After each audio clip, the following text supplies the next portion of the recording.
Assalamualaikum. Waalaikumsalam. Batanya Stek Pak? Iya. Apakah iku rumah Mak Datuk Perpati ya? Iya betul. Beliau ada? Ambo sendiri. Kebetulan. Perlu jambo. Iya Mak. Ya silakan masuk. Jadi?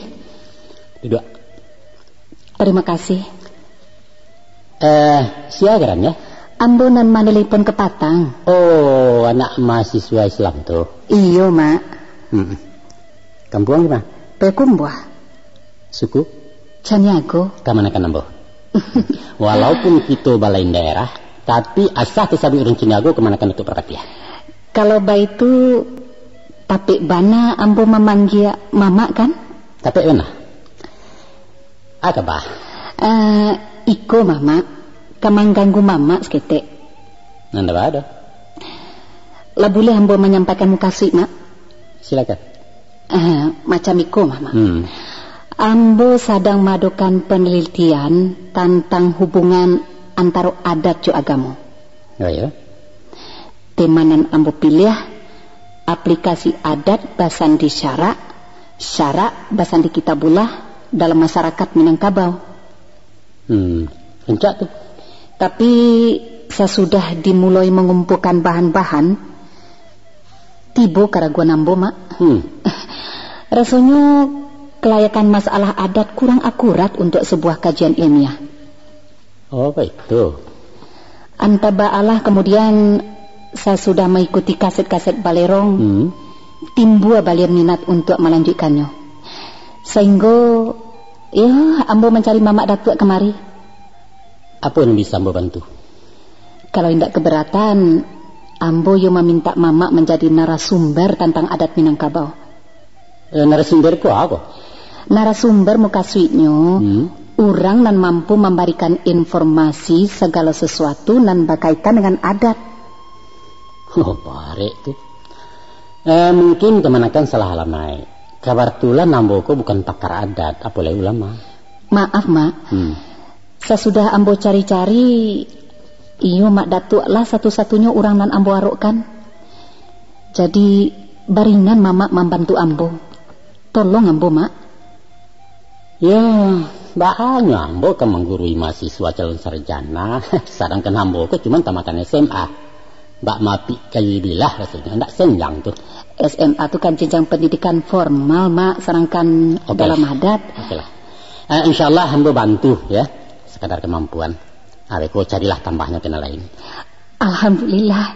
Terima kasih Mak. Kalau tidak salah, Cako kemanakan mengatakan bahwa masalah adat Minangkabau kurang memenuhi syarat untuk perbincangan ilmiah. Tadinya memang iyo. Nah, apa alasan kemanakan berpenangan itu? Sebab sepanjang nan ambo tahu ajaran adat kita ko bersifat dogmatis. Maksudnya? Suatu paham nan tidak realis, batele-tele dan melawan logika. Malah kadang-kadang ada kesan sebagai ajaran pembodohan. Umpamanya? Banyak. Salah satunya pendangkalan ajaran Islam. Padahal doktrin adat itu sendiri adalah adat basan di syarak basan di kitabullah. Iya. Tapi ternyata pengamalannya bertentangan dengan syariat Islam. Jadi adat Minangkabau indak lagi relevan untuk masuk ini. Entah kok untuk umat terbelakang tempo dulu. Sampai kini kemanakan masih beranggapan demikian? Untuk sementara iya. Baiklah. Merupakan setiap hak orang untuk menilai dan berpendirian tentang sesuatu paham. Tapi sebagai golongan intelektual macam kemanakan, seharusnya tidak buru-buru mengambil satu kesimpulan sebelum dianalisa secara objektif dan mendalam. Dan tolong usaha a priori dulu. Bebaskan diri dari perasaan pro dan kontra sehingga sampai menemukan hasil kajian dan murni. Baswo ayah dan janiah saya nalandai. Itu bana mau kasih kedatangan ambo kamari Mak. Macam kau kenakan? Apa tuh Mak? Dengan memperbincangkan adat, kita lah berhadapan dengan satu lingkaran yang sangat luas dan kompleks. Karena adat itu sendiri mencakup seluruh aspek kehidupan manusia Minangkabau. Untuk itu, barangkali kita harus membatasi pembicaraan sekitar materi dan kemanakan butuhkan saja. Setuju. Sesuai dengan bidang ilmu nan ambo dalami saat koma. Ya. Ambo ingin mendapatkan jawaban tentang peranan adat dalam islamisasi di Tanah Minang. Ambo mulai dari adat basandi syarak basandi kitabullah. Silakan. Simpel saja, Mak. Adat itu apa artinya? Peraturan. Sandi? Landasan. Nah, kalau syarak? Kumpulan hukum-hukum Islam. Kalau kitabullah? Kitabullah yaitu kitab-kitab Allah yang diturunkan kepada rasul-rasul tertentu. Bukannya hanya Al-Quran kan, Mak? Bukan. Nah, apa sebab dalam pengamalannya orang Minang tidak memakai Taurat dan diturunkan kepada Nabi Musa atau Zabur kepada Nabi Daud dan Injil kepada Isa? Bukankah itu suatu pengingkaran dari apa yang diakui? Secara redaksional mungkin, tapi tidak secara kontekstual. Coba minta keterangannya, Mak. Definisi adat basani syarak basani kitabullah ialah bahwa aturan-aturan adat Minangkabau takluk di bawah syariat Islam yang dibawa oleh Muhammad. Kalau baik itu tidak sesuai antara lafaz dan makna. Ajarannya mengatakan kitabullah, sedangkan pengamalannya cuma Quran. Sebagai mahasiswa Islam, kemanakan pasti tahu bahwa 3 kitab terdahululah disarikan dalam Quran. Maka kitabullah yang dimungkasi risiko tak lain adalah Quran itu sendiri. Itu menurut awak, tapi secara argumentasi alasan Mama Indah bisa diterima. Oke, ambo paham. Lupa kemenakan. Apa tuh, Mak? Bahwa dalam menafsirkan suatu ayat bukan hanya mengandalkan ilmu balaghah, tapi juga asbabun nuzul, sabab-sabab turunnya ayat. Baik itu juga halnya dengan pepatah petiti sebagai ayat-ayatnya adat. Nah, mari kita tinjau historis adat basani syarak basani kitabullah.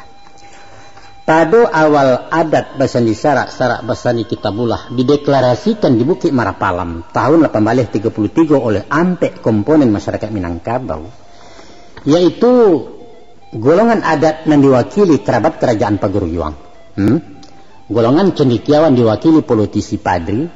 Golongan Paripaga oleh para panglima anak buah harimau nan salapan. Dan golongan agamo dari si antero tanah Minang. Nah, dari pihak orang agamo indak surang pun hadir nan namanya pastor, pendeta, uskup atau rabi selain hanya ulama-ulama Islam. Sebab waktu itu orang Minangkabau tidak mengenal Kristen dan Yahudi. Paham? Kalau itu mangga kok indak dikatakan saja adat basandi Quran? Kan beres. Itulah hinyo Minangkabau kemanakan. Sastra Minang itu unik dan ruwet sebagaimana juga karakter manusianya. Apa kira-kira kemanakan? Masalah pengertian kitabullah jadilah dulu. Kini kita beralih kepada kata sandi. Tadi Mak Datuk mengatakan bahasanya sandi itu landasan. Betul. Nah, tolong dipajali keterangannya. Baik. Untuk menjaga kondisi bangunan rumah gadang, maka di setiap tapak tiang-tiangnya dipasang batu minyak, nandata dan karet supaya tagaknya rumah menjadi mantap. Artinya rumah diumpamakan adat dan sandi dimisalkan Islam. Yo. Nan manan dulu adat juga kamu. Dulu adat. Bakok begitu. Nah, Islam baru masuk ke tanah Minang pada awal abad ke-12 Masehi. Sedangkan di abad ke-3 Masehi masyarakat Minangkabau lah tersusun rapi dengan adat istiadatnya. Iko satu bukti kalau jalan pikiran orang Minang itu tidak logis. Mana mungkin dahulu bangunan dari pondasi itu kan mustahil, Mak. Apa nan mustahil bagi orang lain menjadi mungkin di Minangkabau? Bakok bantu tuh, Mak. Kalau proses pembangunan rumah gedung memang dahulu pondasi dari bangunan, tapi arsitektur rumah gadang membuatnya tabalia, yaitu wakatu maraki pakai nalah tagak di posisinya masing-masing, maka tunggak-tunggaknya sangannya digantung tidak menyentuh tanah. Barulah sesudah sempurna tagak karang ke rumah disusulkan batu picak sebagai pondasi. Adi mana tak indah logisnya? Katanya Mama Stek. Oh, baik itu. Ayo betul.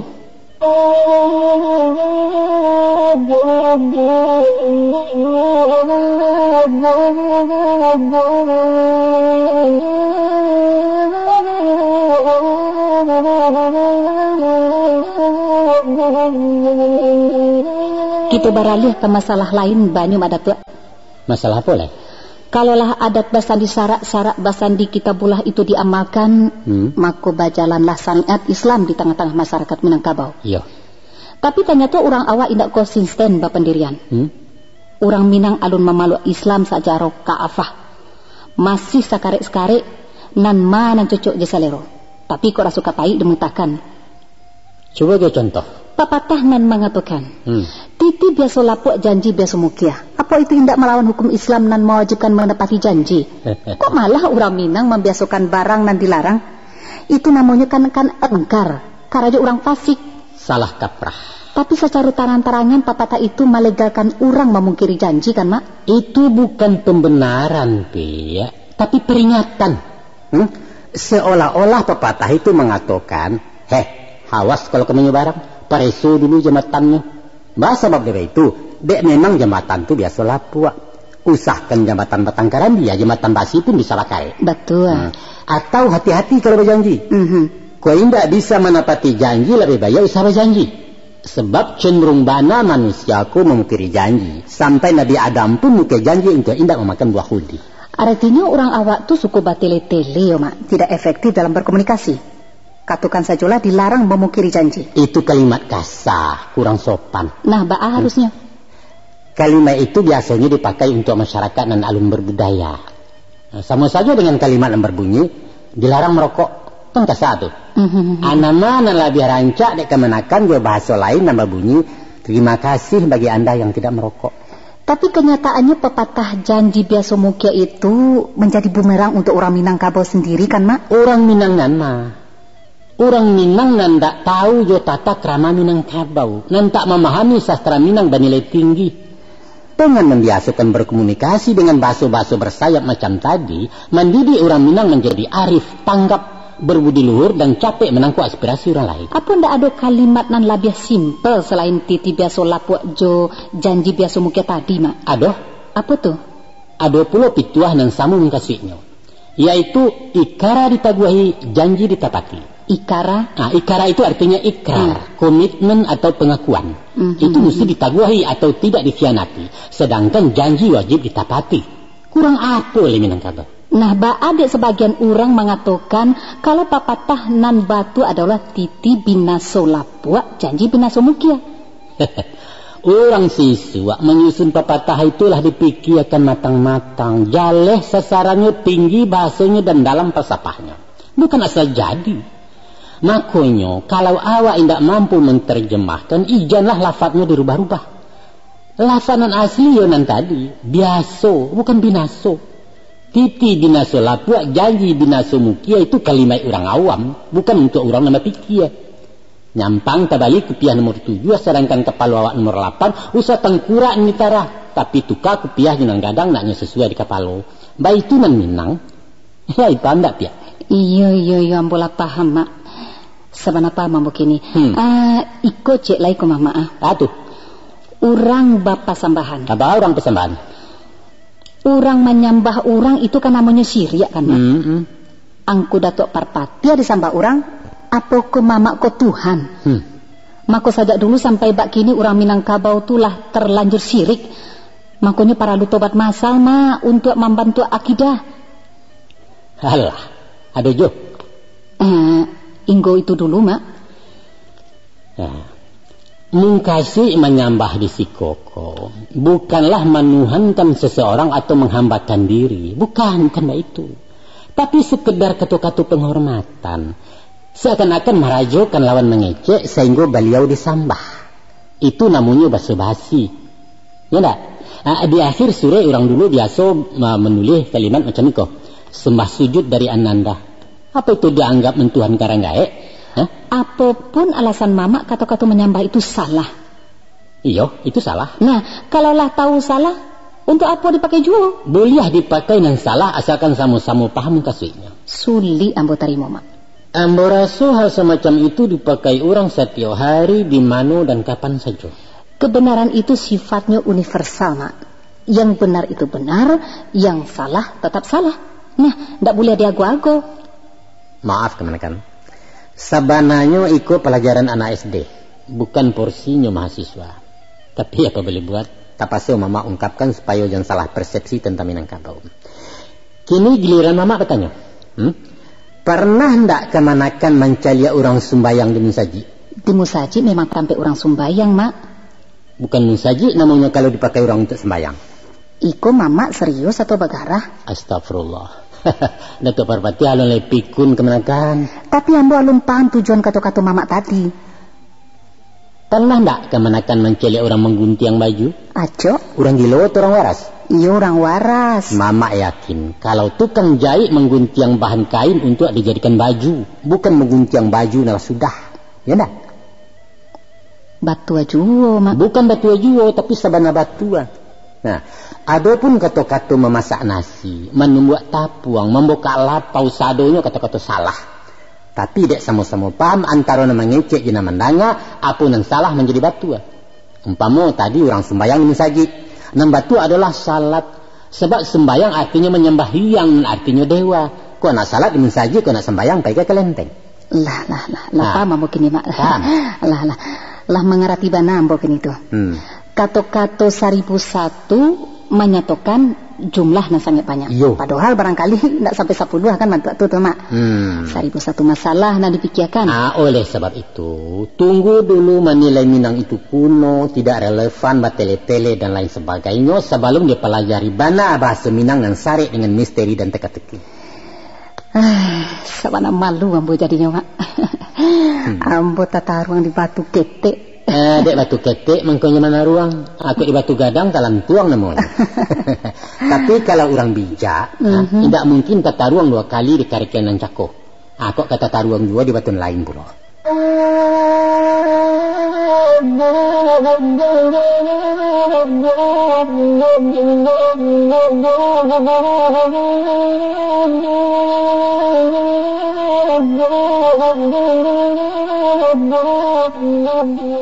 Mandangnya pepatah syarak batilanjang adat basi sampiang. Ada kesan seolah-olah adat itu lebih sopan dari agama. Atau boleh juga dikatakan semacam pelecehan dan merendahkan Islam. Nah, komentar Mama? Itu hanya sebagai gambaran perbedaan karakter antara adat dan Islam. Bahwa seluruh pesan syarak itu disampaikan dengan bahasa lugas, tegas, transparan. Tidak ada yang tersembunyi atau ditutupi. Itu yang dimaksud jobati lanjang. Sedangkan adat basi sampiang atau pakai kain artinya serba tertutup dan ajarannya memakai kalimat-kalimat tersamar. Orang Minang lebih cenderung mempergunakan kata kiasan, maleriang, baumpamo, bahandai-handai, bamisa, jobai barai. Ukuran martabat seseorang dalam pergaulan ditentukan oleh sejauh mana kemampuannya berdialog dengan bahasa sindiran dan dianggap lebih halus. Umpamanya apa? Islam mengatakan la taqrabu zina, jangan kamu dekati zina. Tapi orang awak mengatakan usah buruk roman salah cando, sumbang pandangan mata. Tujuannya sama, yaitu menjauhkan diri dari sesuatu yang mengarah kepada perbuatan asusila. Jadi, istilah batilanjang itu bukan pelecehan dan merusak citra Islam. Bukan. Harus hati-hati memahami ragam pepatah Minang itu sendiri. Kalau ungkapan nan mengatakan adat dan lazim syarak dan kawi, apa pula artinya itu, Mak? Lazim dan kawi itu bahasa Arab. Lazim artinya biasa dan kawi maknanya kuat. Mengkasihnya atau? Mengkasihnya Miko. Bahwa pesan-pesan itu larut dalam sikap perbuatan yang dilakukan berulang-ulang atau dilazimkan.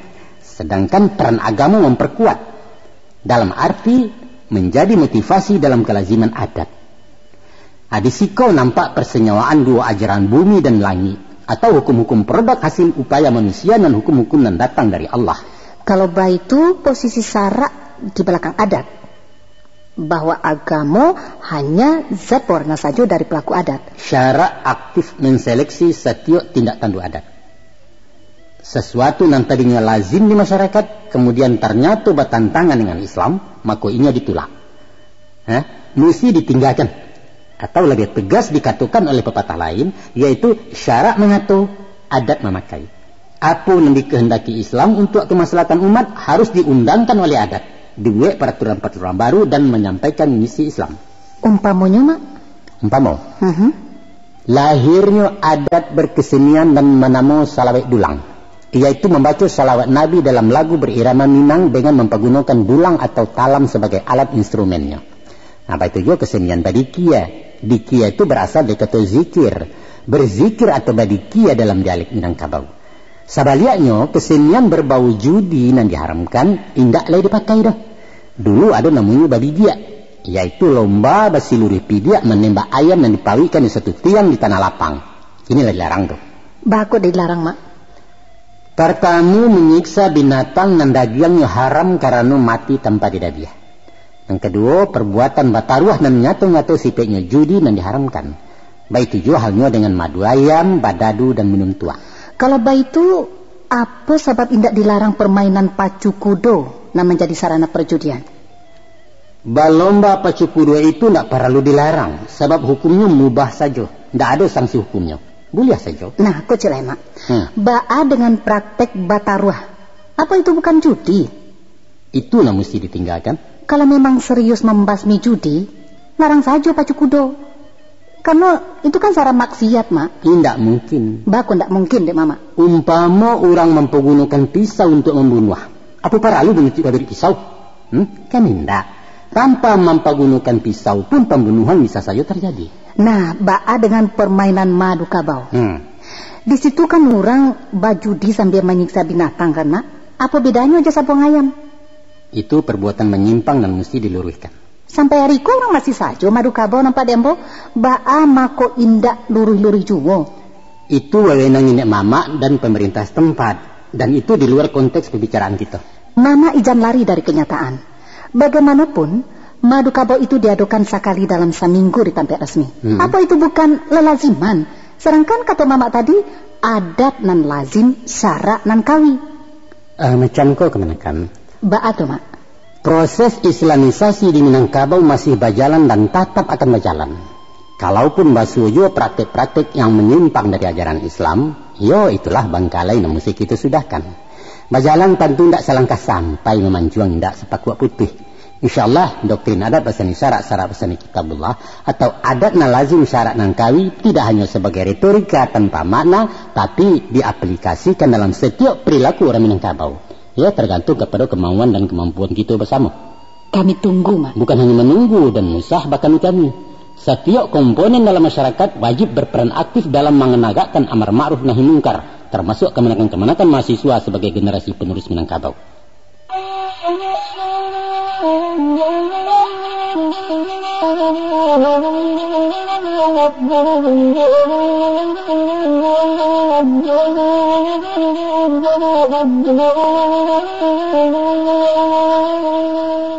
Kita tarikan, Nak. Rancak. Kalau memang orang Minang konsekuen dengan meletakkan Islam di landasan adat, seharusnya pewarisan haratu kepada anak, bukan ke kemanakan, sesuai dengan faraid.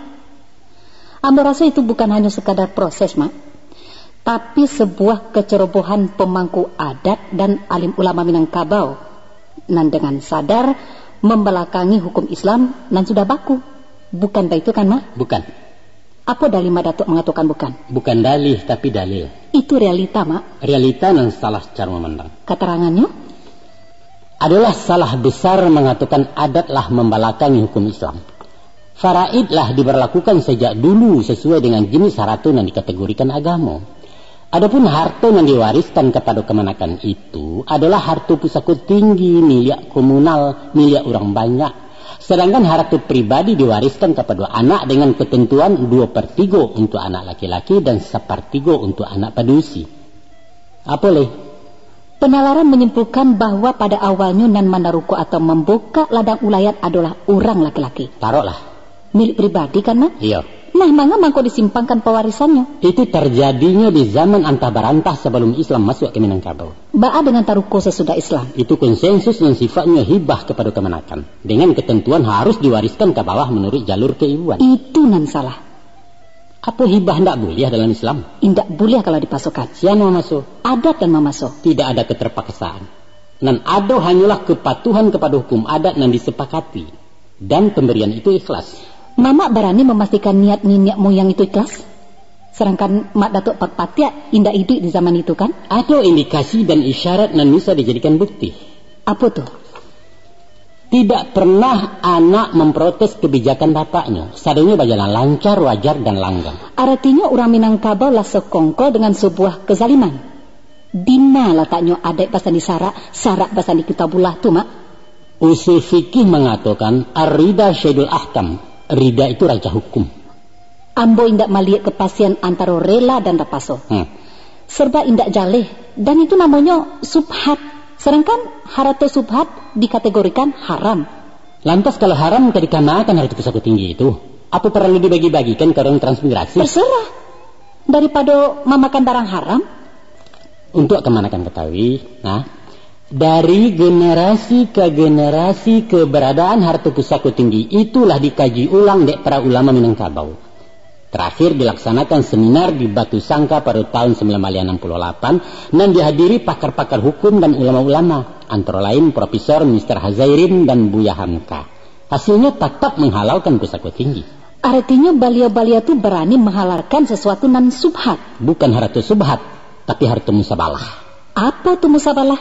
Musabalah artinya harta sabil, yaitu kepemilikan secara kolektif semacam harta kaum di Minangkabau. Tapi apakah seluruh ulama Minangkabau lah sepakat menghukumkan status harta pusaka tinggi dengan musabalah? Memang dulu pernah terjadi polemik hukum antara dua kubu dan membela pendirian subhat dan musabalah. Akhirnya, Mak? Akhirnya ya seperti yang kita dapati kini kok, hukumnya tetap dihalalkan. Bisa ndak Mama menggambarkan proses perdebatan tuh? Aku cerita ringkasnya. Lah, ndak ada, Mak? Guru besar di Masjidil Haram kelahiran Minangkabau bernama Syekh Ahmad Khatib menghukumkan subhat. Sehingga sewaktu malapehkan kerinduan ke tanah leluhur, beliau caliak saja ranah Minang dari jendela kapal di Teluk Baida. Beliau tidak turun sebab haram memijakkan bumi Minangkabau dan menurut beliau tanah subhat. Baik itu istiqomahnya ulama Gadang itu berpendirian. Lantas seluruh ulama waktu itu mengikuti pendirian Syekh Ahmad Khatib tuh? Tidak. Murid utamanya dan bernama Dr. Karim Amarullah, terkenal dengan Inyak DR, ayahandanya Buya Hamka, bapak napek lain. Beliau menghukumkan harta pusaka tinggi dengan status musabalah, artinya tanah sabil. Jadi murid melawan guru memang? Iya. Ndak kualat tuh, Mak? Ndak ada istilah kualat di Minangkabau. Buliah melawan guru, jepituah melawan mamak je kebenaran. Artinya menyanggah dengan argumentasi. Buliah. Kalau begitu, ambo buliah melawan Datuk Parpatih? Dari tadi lah melawan panjang. Kalau di Jawa kalian ko lah mati sabalah dek kualat ko. Syukurlah ambo dilahirkan di Minangkabau, Mak. Aku dalilnya der. Apa tuh, Mak?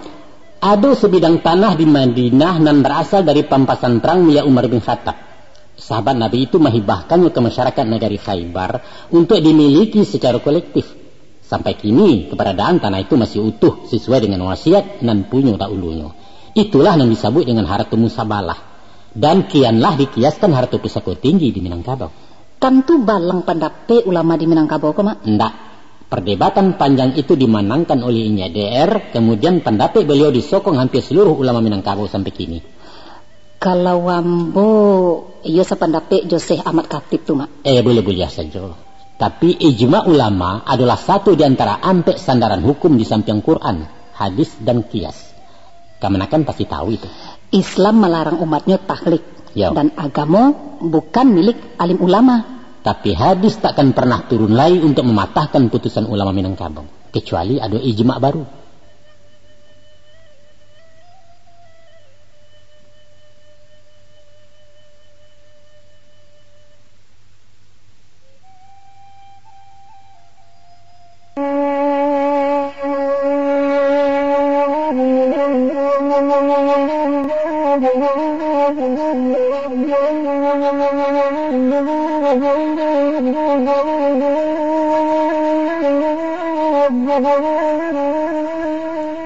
Iku bukannya ijma karena ambo alun ulama. Ambo melihat masalahnya alun selesai, Mak. Dan ambo punya ide mencarikan solusinya. Oh, hebat kemenakan. Terserah Mama mengatakannya hebat atau bukan. Acuwa Mama dengar ide awak tu. Pituah Mama ambo pakaikan, yaitu kalau sasek di ujung jalan kembali ke pangka jalan. Nah, pangkanya? Pangkanya faraid. Pemuka-pemuka Minangkabau harus membuat kesepakatan baru untuk mengalihkan pewarisan harta pusaka tinggi dari Kamanakan kepada anak. Kekilafan selama nangko dianggap ya pemutihan lah. Untung-untung dosa kolektif ko diampuni dek Tuhan. Apa itu mungkin? Tidak mungkin, Mak. Nan diminta kemauan dan keberanian memurnikan hukum. Kalau tidak, iya bondo-bondo lah orang Minangkabau masuk neraka. Rancak. Dah rancak kecil, Mama. Suatu terobosan baru dan mesti dipertimbangkan. Kini ko zaman reformasi, Mak. Iya. Sadonyo harus dikembalikan ke posisi nan adil dan bertanggung jawab. Apa menurut kemanakan merampe hak orang lain itu adil? Bukan merampe, tapi memulangkan kepada nan berhak. Nan berhak itu orang sekaum. Itu nandika dibagi-bagi, kemudian diwariskan kepada anak surang-surang. Mengkhianati wasiat itu berdosa. Asalkan melalui musyawarah, kan tidak masalah. Bersepakat dalam perbuatan dosa adalah fasik. Sebagai mahasiswa Islam, kemanakan mesti tahu bahwa yang diwariskan si mati kepada mustahaknya adalah harta pribadi. Sedangkan kepemilikan harta pusaka tinggi hanyalah amanah, hak pakai dan bukan hak milik. Nah, orang yang berhak memindahkan status dari hak pakai menjadi hak milik hanyalah si penggarap pertama sebagai pemilik awal. Kini mana orang-orang tuh? Hah? Oleh sebab itu, keberadaan pusaka tinggi dengan sistem pewarisannya tidak perlu dikutak-katik lagi. Biarkanlah abadi sebagaimana yang kita dapati kini.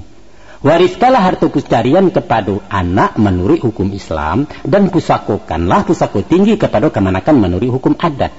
Itulah putusan masyarakat Minangkabau sepanjang sejarah. Kemudian kita kembalikan segala urusan kepada Allah, Zat yang Maha Tahu dengan segala sesuatu. Sepakat ya kemanakan?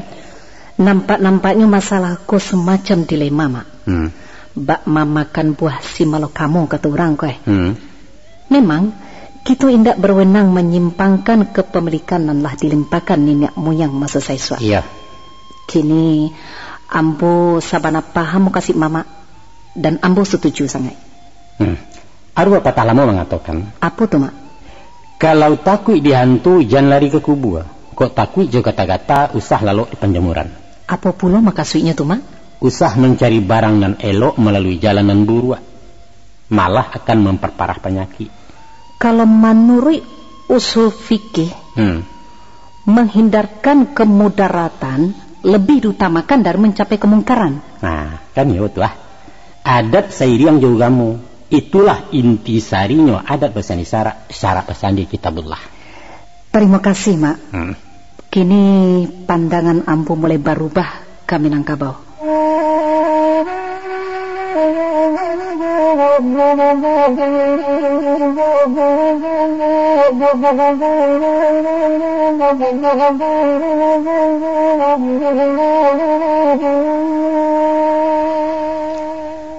Mak Datua. Iya.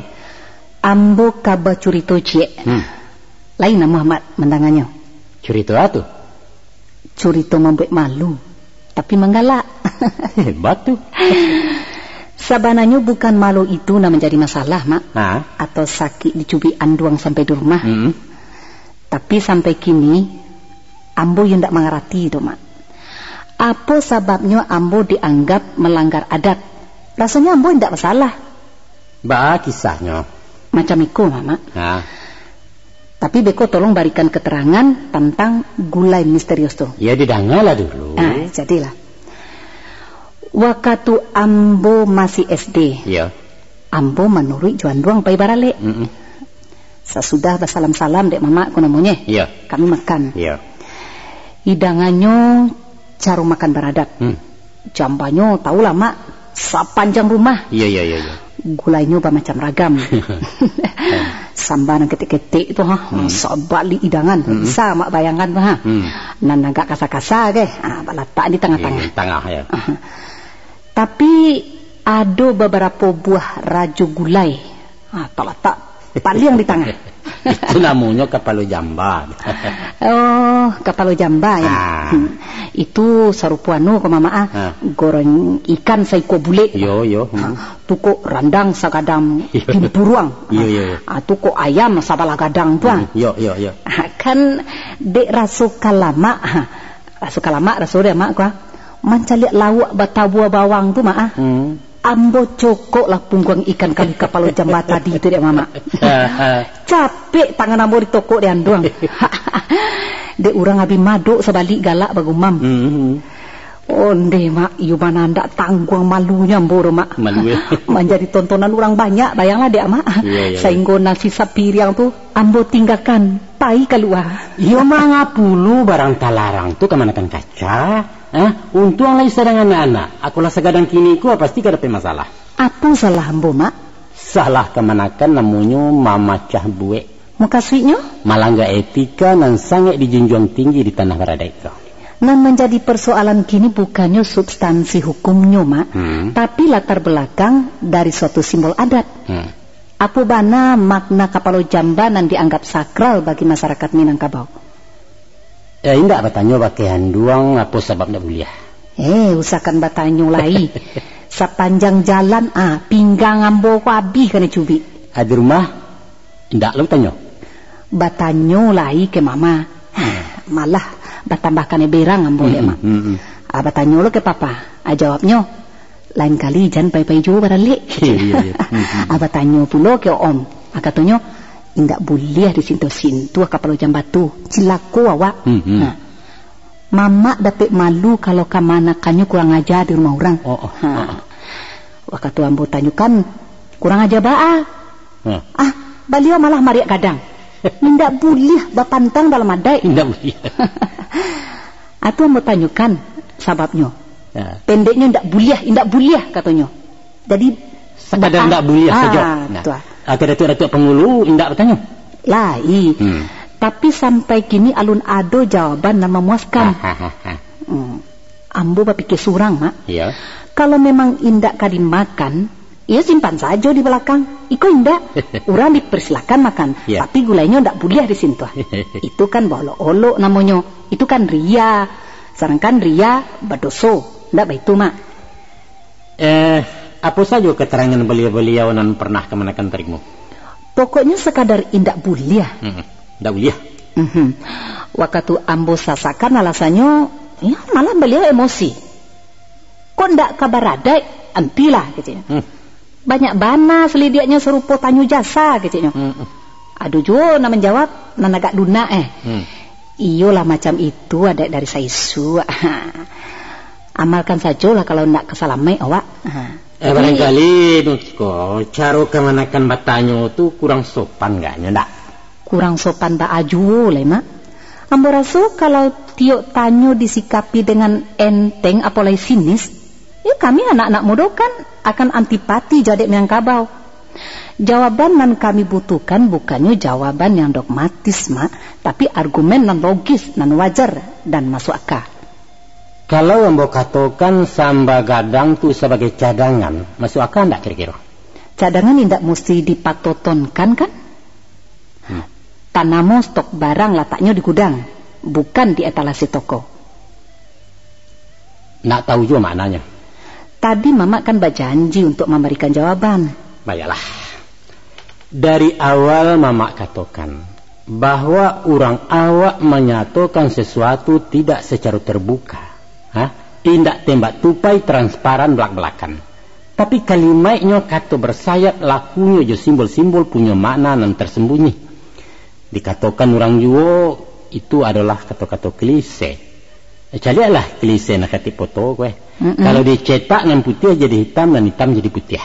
Iya. Deinyo tasua itulah mangko ndak sada orang bisa mencari. Tapi nan tentang masalah kapalo jamba. Tentang masalah kapalo jamba tadi.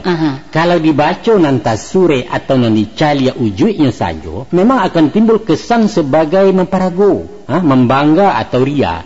Tapi pasti ndak itu mengkasihnya diperbuat doh. Karena Minangkabau menjunjung tinggi nilai-nilai moral. Sebenarnya ada 2-3 pesan yang ingin disampaikan dek lambang kepala jamba tadi. Apa sih pesan itu, Mak? Yang pertama, sesudah beberapa hari berale, datanglah saatnya mencancang samba gadang. Dihidangkan untuk dimakan, bukan lagi untuk dicalik-calik. Nah, di saat itu si Marapulai sudah menapik sinyal supaya mulai berbalanjo di rumah bini lai. Usah mengamek-ngamek juga. Masuk jadi tontonan lah lewat. Kini saatnya berfungsi sebagai kepala rumah tangga pemberi nafkah. Itu cik tuh. Kalau hanya untuk menginformasikan itu, ya minta sajalah jale-jale. Kan tak parah lu main sindi-sindi segala macam gitu. Sultan, ma biti belanjo itu. Kasar ya, Mak. Bukan sekadar kasar ya. Tapi bisa-bisa ndak pulang minantu besok pagi. Sedangkan minantu baru tuh jadi pamenan ya, Mak. Tapi ada uniknya pula. Tuh, Mak. Dia lagi pitih belanjo dek menantu gue. Asimi tua kok pura-pura basuh. Pulo dek Indo gue macam-macam se. Padahal beliau dari Cakul menanti-nanti kalare. Baso nak mudo kininya Mak Ogah tapi butuh. Iya, itulah nan orang awak. Dan sinan pulo lah latak seninyo cangkah kait dari pabisan. Itu yang pertama tu. Tafsiran lain dari kepala jamba yaitu gulai-gulai gadang tadi lataknya bajaraan, ditonton alun dimakan ledah. Itu diumpamakan kepada anak daru jumara pulai. Nan sehari barale itu dipandang-pandang dan saling memandang. Jadi tidak sembarang talata sekiranya dia mak ya. Dan alun untuk dimakan ledah. Iya. Artinya bersabar dulu sementara. Walaupun halal menurut syarat, tapi alun boleh dimanga-manga ledah. Tunggulah kan susutan juga nak makan dekok. Apa ndak menakan keselamatan? Iya. Baik tu aluinya mainnya ya mama ya. Itulah etika, itulah tata krama menunjukkan orang babudi. Setiap sesuatu itu ada aturan main dan mesti dipatuhi. Iya, paham ambo mak. Ya, kalau tahu jauh masuk kepada jamba, barulah awak menjadi anak Minang.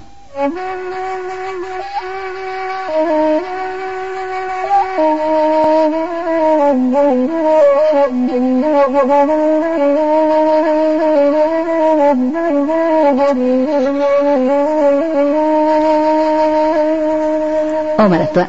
Ya. Sebenarnya banyak lainan kamu tanyakan. Lai jubuliah, Mak. Tanyalah, alai. Iko, Mak. Ada pepatah mengatakan walaupun harimau dalam parui, kambing juola keluakan. Atau balai? Balain di dalam, balain di luar. Atau tidak satu kata dengan perbuatan. Bukankah itu namanya munafik? Bukan. Nan dibungkasi je pepatah tadi ialah bagaimanapun manggal lagaknya rasa dendam kepada seseorang, usah membayang di perumahan. Tetap ramah, seakan-akan tak ada persoalan. Tapi kan tidak sinkron lah jobatin, Mak. Itu tanda-tanda ketidakjujuran. Ambo tetap mengatakan itu munafik. Jangan hanya terpaku kepada perbedaan antara lahir jobatin, tapi ambillah nilai positifnya. Bahwa pepatah tadi membawa pesan moral untuk baraja mengendalikan diri. Emosi boleh meledak-ledak dan dilambangkan oleh keganasan harimau, tapi jangan sampai ditumpahkan dalam perangai. Harus dinetralisir oleh sikap damai dan dilambangkan dengan kambing tadi. Kalau itu pepatah tadi berisi anjuran berakhlakul karimah. Iya itu, Mak. Tapi sekali, iya itu. Kalau dianggap jujur mengaluakan setiap nan tak pandang dalam hati, berbahaya pihak. Bantu tuh. Nah, harimau di dalam parui, harimau juga dimuntahkan apa tidak disasahnya orang sebalik. Oh iya. Redam amarah itu pesannya. Nah, kalau dalam pantun disebutkan anak siamuk dalam padi, cukup di dalam pawarasan, sungguh baramuk dalam mati di muka usah kelihatan. Rumit juga memahami pepatah wakku ke mama. Bingung ambo. Usah bingung-bingung. Tapi barajalah arih menangkok ujung kato. Dan bak bunyi pantun orang, pucuak sinyali ratih, pucuak surian mudo-mudo. Di langit orang lalu linteh, awak di balik itu pulau. Nah, pepatah merupakan simpul-simpul kata yang mesti diurai, dianalisa dan dikaji. Ibarat teka-teki silang, jawabannya harus sesuai dari atas ke bawah dan dari kiri ke kanan. Kalau alun cocok, cari jo dulu sampai usuh. Tapi ada pula pendapat mengatakan komah ya, Mak ya. Kalau pepatah itu artinya kata-kata untuk mematahkan kecil orang. Batu atau Mak? Oh bukan. Jadi? Pepatah itu asal katanya dari patatah. Tatah artinya tuntun, bimbing atau mengarahkan. Manatah anak-anak tagak-tagak tarau artinya menuntun sampainya pandai berjalan. Patiti berasal dari kata titi. Titi atau jambatan adalah sarana untuk menyampaikan orang ke sebalia. Jadi patatah petiti ya? Patah petiti mengkasihnya menggiring pembicaraan kepada apa yang dituju. Iya. Sifatnya komunikatif, alat sambung antara dua aspirasi. Nah, kemampuan berkomunikasi dengan bahasa klise itulah embrionya ilmu diplomasi dan akan melahirkan seorang diplomat. Sejarah membuktikan dengan kehadiran putra-putra terbaik kelahiran Minang bahwa kemerdekaan Indonesia dirabui bukan dengan senjata, bukan coba dia, tapi jemuncuang. Tidak mungkin Suligi melawan Gerendo. Tapi awak menang di meja politik. Asia merundiang. Anak SD pun tahu. Iya. Ambo jadi ragu juga ke mama. Sana ragu. Apa mak datuk nan lihai mengecek atau ada itu bana nerancak? Walaupun profesi ambo tukang karang curito ya. Tapi kini ambo ku tidak sedang mau tahu. Kalian kan anak-anak terpelajar, calon cendekiawan dan intelektual Minangkabau. Silahkan banding, silahkan kaji secara objektif. Ibarat kecil orang tua ko, gamak-gamak sebelum dipacik, kunyah-kunyah sebelum diluluan. Jangan dilutuk boleh. Jangan dilutuk boleh. Iya lah. Kok luruh manahan tiliak, balabeh manahan cubo, kok bana manahan bandiang. Nyampang ku ambo dan tersalah itu dek kebodohan Datuk Parpati ya. Tapi kok lai tersabutnya nambana, itulah kebenaran dari adat Minangkabau.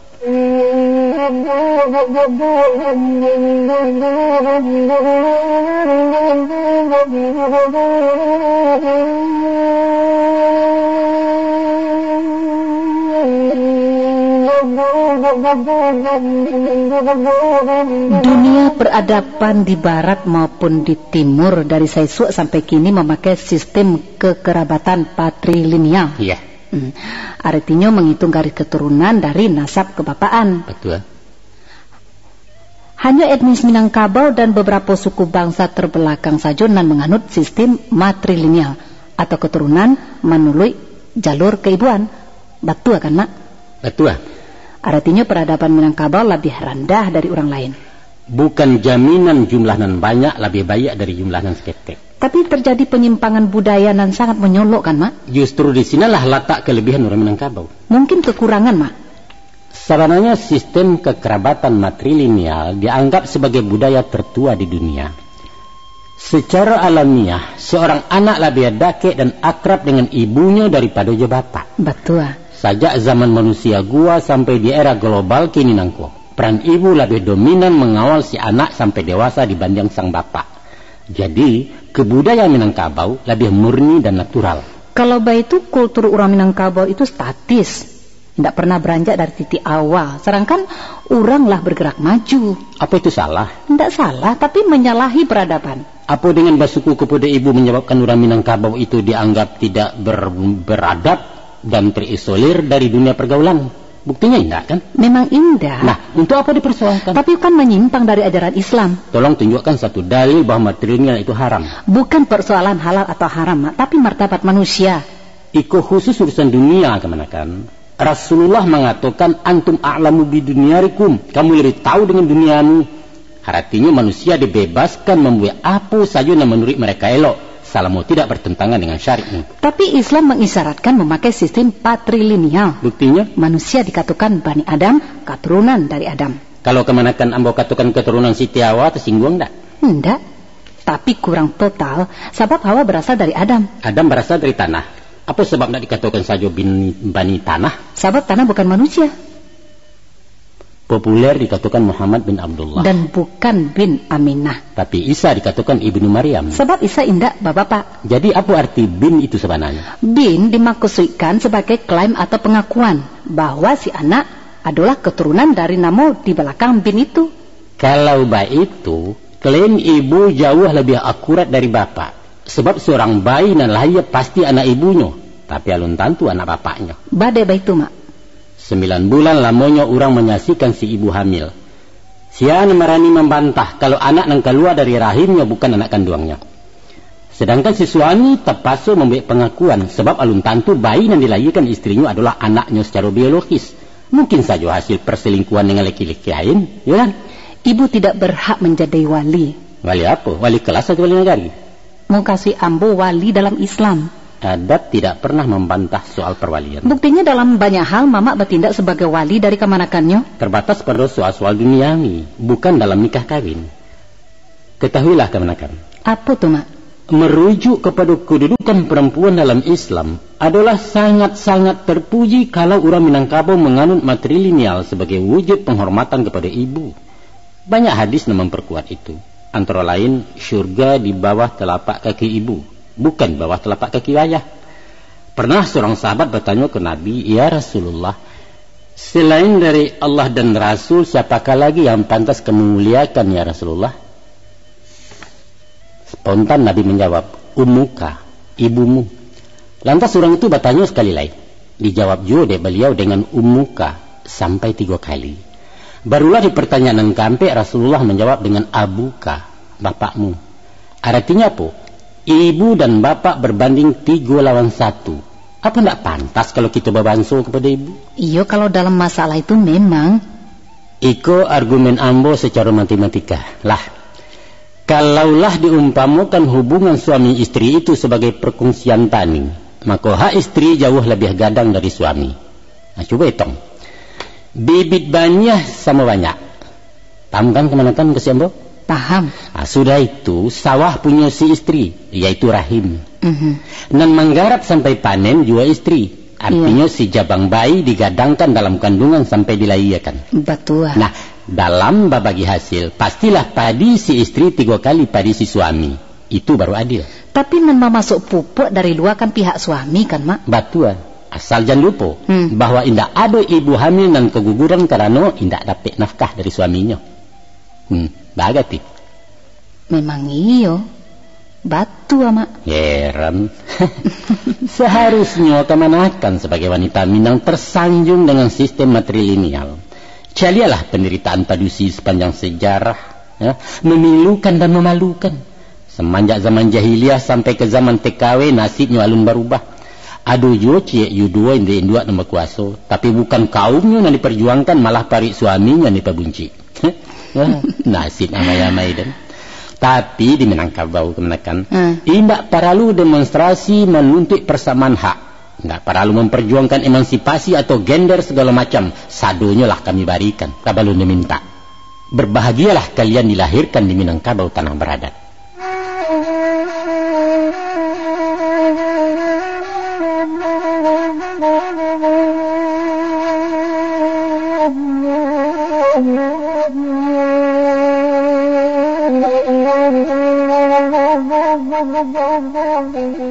Lah boleh kita lanjutkan, Mak? Silakan. Ada satu pepatah yang sangat kontroversial. Apa? Hampir ada orang menafsirkan sebagai gambaran orang ciluah, orang licik, curang, pengkhianat, dan macam-macam. Katanya, ikulah pepatah nan mesti dibuang. Bahkan ada nan menyebutnya itu bukan pepatah, tapi kata-kata preman. Apa awalnya? Yaitu, taimpi nak di atas, tak kurang nak di luar. Oh itu. Memang banyak yang menilainya negatif. Nan parahnya, ada yang memandangnya pepatah itu lukisan dari watak orang awak dan memang serupa itu. Galia. Baan sebenarnya, Mak. Terjadi satu kekeliruan interpretasi dan fatal akibat orang membaca secara harfiah, sehingga basualah sosok yang bertolak belakang dengan pesan yang dikandungnya. Sayang sekali. Itulah akibatnya kalau hanya membaca nan tasure, meliek nan nampak, maresek nan terasuk. Kata Mama tadi indak boleh meliek nan nampak. Bukan tak boleh ya, tapi tunggu diyakini sebagai sesuatu nan ado. Tak salah tu, Mak. Ndak. Agak sulit ambo menangkuknya, Mak. Betul. Sebab siapapun tahu kalau nan dicalek itu adalah rupo, nan didanga adalah bunyi, dan nan diawai adalah raso. Rupo nan dicalik hanya sabateh pandangan mata lahir, bukan mata batin. Sedangkan alat pancaliak nan bernama mato indak salamnya jujur, acuk penutuh. Orang rabun barangkali itu, Mak. Bukan, malah pandangan orang buta lebih tarang dari pandangan orang nyalang. Sebab apa? Sebab mata batinnya difungsikan. Maaf, Mak, ambo bantah penapik Mama baharasonya alat panca indera itu pembohong. Itu pelecehan terhadap ciptaan Allah. Justru di sinalah letak keagungan Tuhan. Panca indera hanya sekadar alat bantu, sedangkan hasil raso dari panca indera dikirim ke utak untuk dipereso dan diolah, kemudian diturunkan balik ke hati untuk dipahami. Itulah yang dinamakan raso dibawa naik, pareso dibawa turun. Ambo yang ingin bukti, Mak. Pernah ke kemanakan tagak di tepi pantai di malam hari? Pernah. Menampak lampu kapal ijo-ijo di tengah lawi sedang menuju dermaga di dakek kemanakan tagak? Taruhlah. Tidak lama kemudian kapal mendakek dan merape. Acuh jawab dengan jujur. Batu aku lampu kapal itu ijo-ijo macam nampak tadi. Tidak betul. Maku badutolah mato kemanakan. Oh. Nah tagaklah di antara dua rel dan membentang jauh. Kemudian layukkan pandang ke arah nun jauh di sana. Sasayu-sayu mata memandang. Maka nampaklah di ujung kedua rel basobok di satu titik dan menyatu menjadi satu. Tapi cuba jalani kemanakan. Sampai pun ke stasiun di sampai akhir penantian. Ujung rel indak menyatu dan takkan pernah bersatu selama ada lokomotif. Satu bukti kebohongan mata penengah lagi. Bunyi tontong di tengah malam lebih lantang dari di siang hari, padahal volumenya tetap tidak berubah. Talingo acok bekicuah, nalai acok tak jujur. Itulah sebabnya keluar rangkaian kato dek golongan kaum sufi. Katonya macam itu. Sesungguhnya yang ada ini tidak ada. Yang ada hanya sesuatu yang tiada. Waduh. Iyalah sabana Jawa tuh mama. Iyo tak terjangkau di utak ambo tuh doh. Aki tuh balik saja lah ke pakar kaji ko mama. Makna papatahanan tadi itu Iya. Sengaja memang mama sonsangkan dari ujungnya nak jaleh benau rek pangkalnya. Tolong terjemahan dari taimpi nak di atas tak kurang nak di luar tu mak. Jadi sebenarnya ungkapan itu bersifat merangsang spirit dalam memacu semangat merubah kondisi dari keterpurukan. Taimpi dalam konteks itu adalah gambaran situasi gawat darurat, dan kalau tanpa upaya jo usaha akan menjadikan keadaan lebih parah. Itu arti taimpi. Kemudian diikuti oleh kata-kata nak. Nah, alo mukasihnya itu. Mukasihnya adalah kemauan, pede dan punya nyali untuk merubah keadaan. Sedangkan arti dia teh ialah posisi aman dan menguntungkan. Jadi kesimpulannya roh dari pepatah tadi tidak lain untuk membangkitkan energi batin dalam merubah nasib, diiringi dengan gerak usaha, kemudian berserah diri tawakal tu Allah. Kalau tak kurang nak di luar mak, sama saja. Tapi apa itu mungkin? Di mana tak mungkinnya? Bisa saja seorang tersangka yang seharusnya ditahan di lembaga pemasyarakatan dikanaikan tanah rumah. Statusnya tetap tahanan, namun ditahan di rumah sendiri jauh lebih lama dari di penjara. Ini tak kurang tapi di luar. Nah, upaya mencapai keringanan itulah dan menjadi sasaran pepatah yang dikatakan kontroversial tadi. Lai rancak mukasihnya tu mak ya? Iya rancak. Bukan menganjurkan dan buru, bukan dialah orang sensara wasakan awak salamai, nak kalanya olah nan di bawah nan pokok awak dia teh hendak peduli dan tempi, bukan itu. Salamaikan diri, lantehkan angan, jalankan naka, ba'a kecara usahakan tanpa merugikan orang lain. Awak mendapat, orang hendak kehilangan. Itulah prinsip ajaran moral Minangkabau. Kalau baitulah terjadi penyelewengan arti nan batulak belakang, mak ya. Iya. Nambo tahu salamoko pepatah tadi seakan-akan pembenaran dari karakter orang awak nan curang, egois dan nak menang surang. Mungkin saja banyak orang awak berperilaku buruk macam tadi, tapi itu bukanlah karakter Minang secara kelompok. Dimanapun nan buruk pasti ada di antara nan elok, karena Tuhan menciptakan segala dua. Nan perlu hati-hati menerjemahkan pepatah, usah merusak barang elok karena ketidaktahuan awak.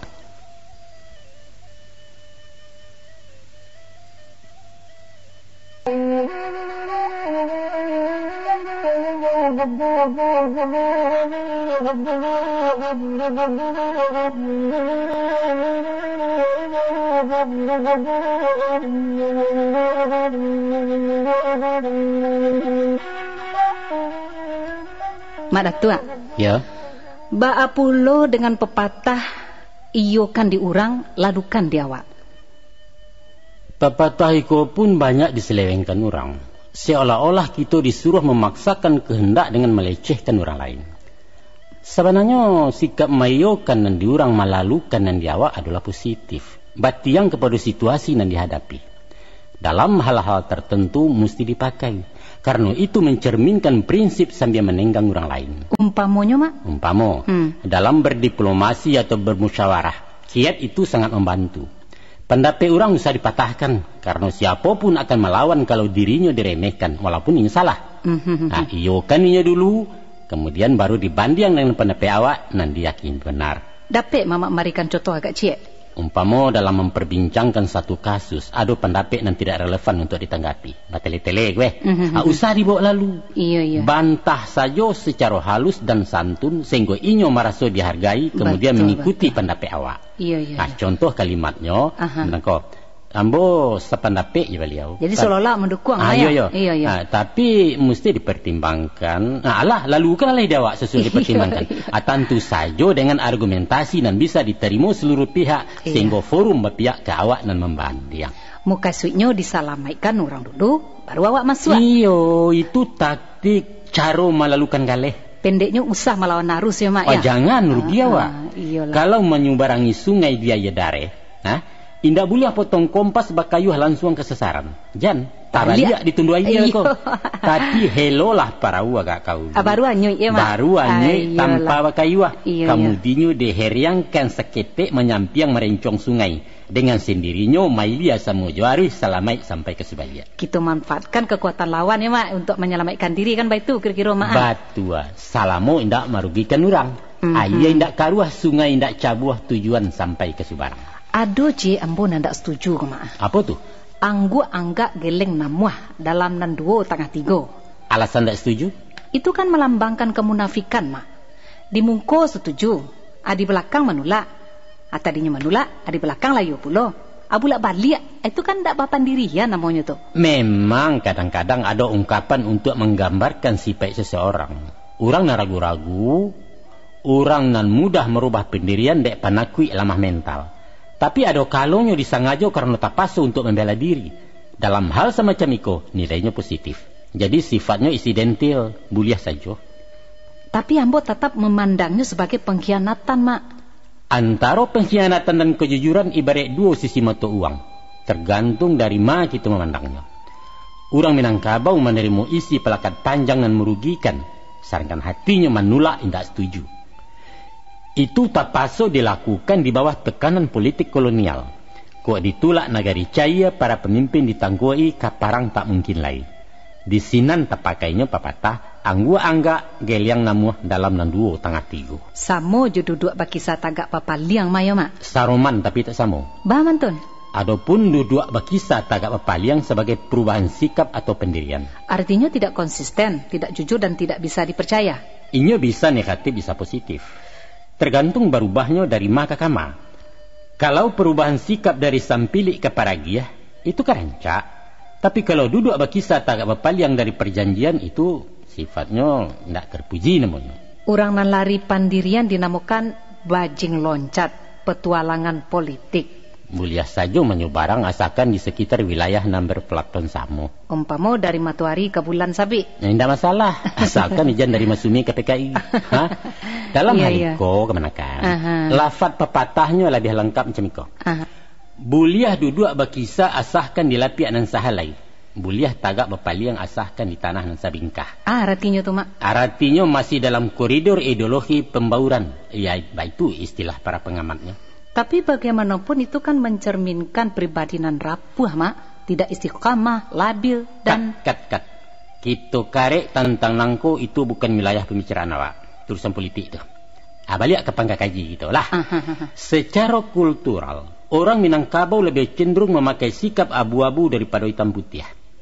Biar pola pikir, bicara, dan perilakunya dalam pergaulan umum. Nampak-nampaknya karakterku lebih dinamis, bervariasi, dan cocok jawab tak orang awak. Penampilannya candu ragu-ragu, tapi berprinsip. Nah, lihat saja sini arsitek rumah gadang. Baru mengadang lah. Posisi tagaknya tidak vertikal, agak condong candu karabah. Namun jarang rumah gadang tumbang di angin. Sebabnya tuh, Mak. Sebab kekuatan serangan angin dijinakkan lari ke tanah oleh kemiringan dinding. Persis serupa hidung kapal membawa ombak. Guncangan-guncangan dari luar diantisipasi dengan pasak yang berfungsi sebagai engsel. Inyo bermain kalau datang gampo mahaya. Baitu pun tiang akan bergeser sekadar keperluan, tapi berpantang lapeh dari sandi sampai tagak. Walaupun gaya bangunannya nampak cayah, tagak miriang bepaku indak tunggak di tanah batu picak.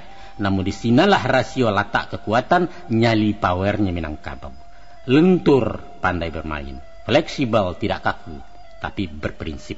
Tarinya si ganjol lalai ya, Mak. Pada tampuah surit nalabiah samui tepijak indak mati lalu tetaruang petatigo. Itu namanya gerakan misterius tuh, Mak. Aca lihat pula silek tradisinya. Lah, maher yang agak membungkuk langkahnya candu wasera. De urang rabah tando kalah, tapi bagi pendekar Minangkabau sangajo rabah ke tanah sebab posisi di bawah membuat gerak lebih lincah. Kok kucing lah rabah menilantang musuhnya indak barani dake. Maka tumbuhlah dalam pepatah, biarlah roda berputar asalkan sumbu tetap di tengah. Penuh kepura-puraan, susah ditebak dan licik ya, Mak ya. Bukan licik tapi lihai, cadia. Silahkan bagi sadudua, tapi awas, usah pindah dari lapiak nan sahalai. Buliah saja tagak papaliang, asalkan tetap di tanah nan sabingkah. Itu strategi, rancak.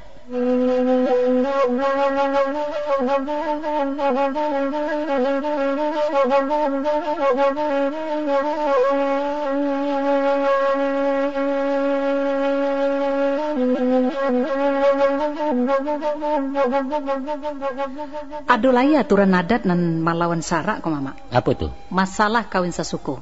Oh itu. Baa menurut mama. Itarilah dulu. Adat lah membuat hukum dalam hukum. Hukum apa yang dibuat adat? Hukum perkawinan. Nyata-nyata Islam menghalalkan kawin sesuku, tapi adat mengharamkan. Adat tidak pernah mengharamkan kawin sesuku. Tapi malarangnya kan mak? Iya. Nah, apa beda mengharamkan jo malarang? Palain. Bah, kok balain deh mama? Kawin sesuku hukumnya halal, tapi orang Minangkabau indak mengarajokan. Itu namanya engkar. Bukan. Indak mengarajokan sesuatu yang dibolehkan bukan melanggar. Tidak membolehkan sesuatu yang dibolehkan adalah pelanggaran. Dikatakan pelanggaran kalau indak mengarajokan suruh. Kawin sesuku bukan perintah dan diwajibkan, tapi sekedar jais. Dikarajokan ndak apa-apa, halo ditinggalkan indak berdosa. Nan pasti menolak sesuatu nan halal adalah melawan hukum. Itu logika, mak. Coba mama bertanya cek. Kalau dokter melarang pasiennya makan garam, berdosa ndak? Tentu saja indak. Badai ndak? Garam itu kan halal. Karena mendatangkan mudarat bagi penderita darah tinggi. Nah, baik tujuh kawin sesuku ya. Dilarang karena merugikan masyarakat. Kerugian apa? Kalau si penderita darah tinggi makan garam naik tensinya merusak kesehatan. Kalau dibebaskan kawin sesuku, terjadi kekacauan, merusak kerukunan. Sama kan? Tadi mama katakan kawin sesuku halal. Jangankan sesuku, berunsana induk saja boleh dikawini menurut syarat. Kini orang mengarujukan yang halal. Untuk apa dihalang-halangi, mak? Menurut Al-Quran, ada ampe barang yang diharamkan. Yaitu babi, bangkai, darah, dan binatang yang didabih tanpa bismillah. Kini kemanakan nambah suruh makan caciang, makan kapuyo atau cacak.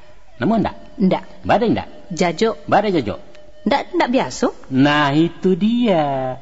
Memakan dan tidak lazim dimakan nurang walaupun halal adalah pekerjaan tercela. Tapi mak. Coba ini ranuang ke mana dulu? Baik kok dijawab. Biarlah tercela bagi manusia mak, asalkan tidak bagi Tuhan. Oh nak makan cacak yo? Ya silahkan. Nah, tapi gungguang jauh-jauh ke dalam rimbo. Jangan nampak di mata kami sebab kami bisa muntah memandangnya. Bukan sekadar halal saja yang dimakan pia, tapi halal yang taibah, halal lagi baik. Kawin sesuku itu tidak baik dilakukan. Allah sendiri membenci sumpah dan talak walaupun halal dikerajokan. Tidak baik itu kan? Tapi nan mengatakan kawin sesuku itu tidak baik. Kan orang awak juwo. Iyo, adat itu diperbuat untuk orang awak, bukan untuk orang Jawa. Jadi menurut Mak Datuk, larangan kawin sesuku itu indak bertentangan dengan Islam? Bukan menurut Datuk Parpatiah, tapi logika hukum mengatakan itu. Apa sanksinya kalau dilanggar? Sanksi moral. Dikucilkan dalam pergaulan. Dan indak saja pribadi dan menderita, keluarga besar pun mendapat aib ulah dek laku para ngayawa. Barek tuh, Mak. Kalau negara punya penjara untuk menghukum, agama punya neraka. Tapi siksaan bagi si pelanggar hukum adat adalah setiap mata yang memandang, setiap orang yang bersuara. Ambo paham kini. Hukum adat indak melawan syarak, cuma inyo berjalan di jalur mubah antara wajib dengan haram. Kira-kira itu kan, Mak? Bana. Iyo itu. Nan bertentangan le jaleh kemanakan. Suruh aja tagah. Hitam jo putih, iyo jo indak. Tapi iyo jo antah bukan bertentangan, hanya sekadar balain indak sama. Tansano ada ayat yang memerintahkan, hai orang-orang yang beriman, diwajibkan atas kamu mengawini saudara-saudara sepersekuan kamu. Lantas adat melarang kawin sesuku. Itu baru dikatakan adat menentang syarak. Paham?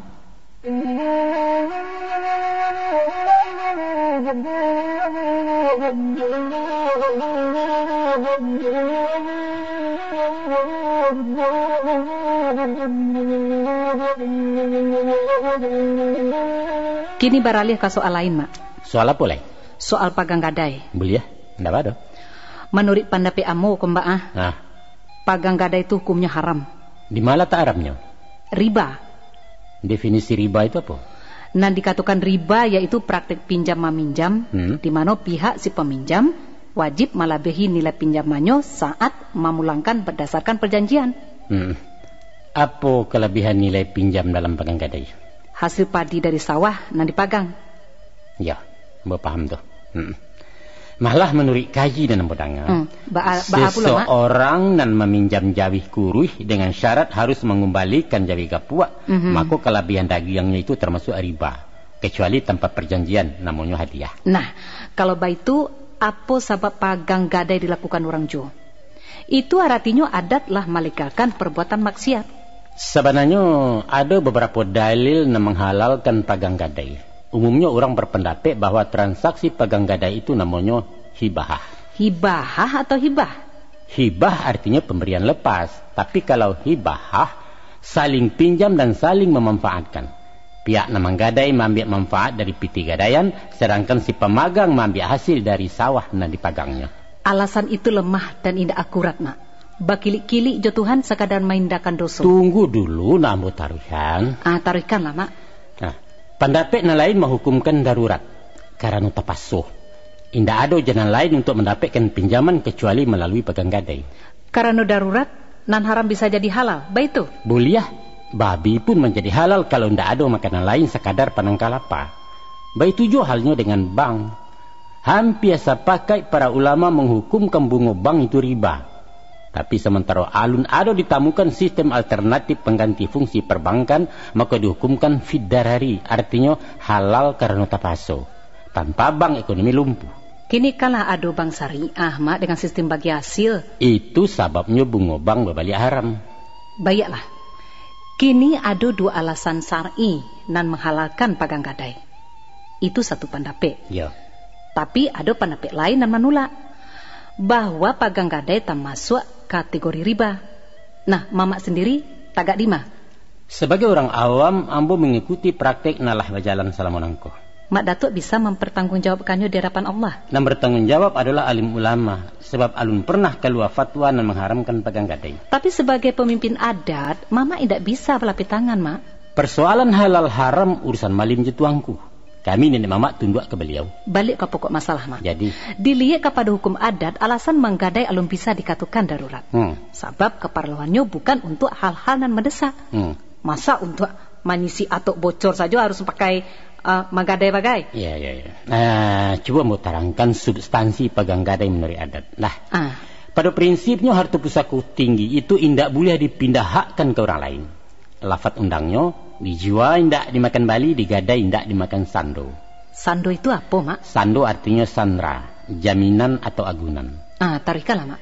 Terkecuali basuh ampe pasal, baru boleh digadaikan. Nah, nampe pasal. Cobalah, Mak, tu nampe. Tamu rumah gadang ketirisan.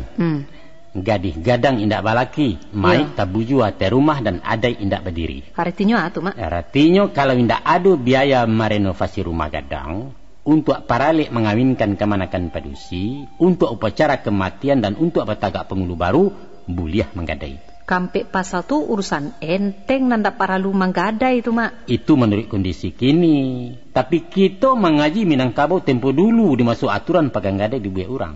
Jadilah, Mak. Menurut masyarakat Minangkabau, ampe masalah itu sangat vital dalam menjaga citra dan martabat kaum di lingkungan pergaulan umum. Tu nan pertama ke iyo. Nan pertama, rumah gadang adalah lambang kesatuan suku. Iya. Oleh karena itu, secara fisik rumah mesti utuh dan terawat, malah ijan kalah mentereng dari rumah orang lain. Dan kedua, kedudukan wanita ditampilkan di posisi nampal yang terhormat sebagai tampang pelanjut keturunan. Itulah sebabnya perkawinannya diselenggarakan begadang-gadang dan menjamu orang sanagari, di samping kewajiban-kewajiban lain sepanjang adat. Terima, yang ketiga. Dan ketiga, upacara kematian dilaksanakan dengan biaya nan tak seketek. Bukan sekadar pembalik kapan jepapan saja, tapi manigo menuju hari. Mampe puluh sampai 100, bahkan hingga 1000 hari.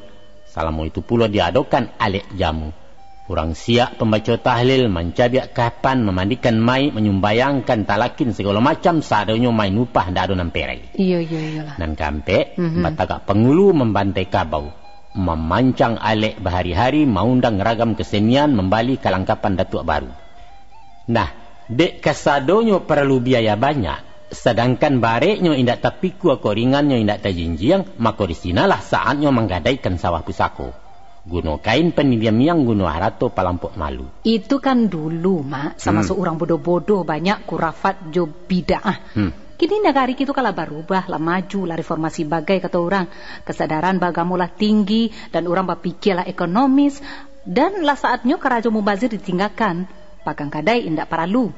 Aturan-aturan ada itu mesti diamandemenkan, indak paralu lagi dipertahankan. Rancak. Tapi urusannya indak semudah itu, kemana kan? Selain dari keabsahan hukumannya diragukan, dampaknya sangat buruk di bidang sosial dan ekonomi. Apalagi menjadi sarang KKN nenek mama nah mencari kesempatan dalam kesepitan anak kemanakan. Itu lapor Riki bola tu kemanakan. Korok kami usah dibawa-bawa silang kaji. Maaf. Muka si ambo oknum pamulu. Oknum ya, itu entahlah. Sebagian memang adujon itu. Ya barangkali mama alun tahu kalau undang-undang agraria menetapkan umur gadaian cuma 6 tahun. Asal apa itu sawah pulang ke nampunyo. Piti gadaian indak babaliak. Hasil selama itu dianggap palunasi hutang. Tapi nampaknya nenek mama alun berani mematuhi aturan negara tu atau takui je masyarakat. Ya ikut kemanakan mahaja atau raja gini kok. Akhir lama kesempatan menerangkan sudah-sudah dulu. Baiklah menyolo. Jadi malah mak lanjutkanlah mak.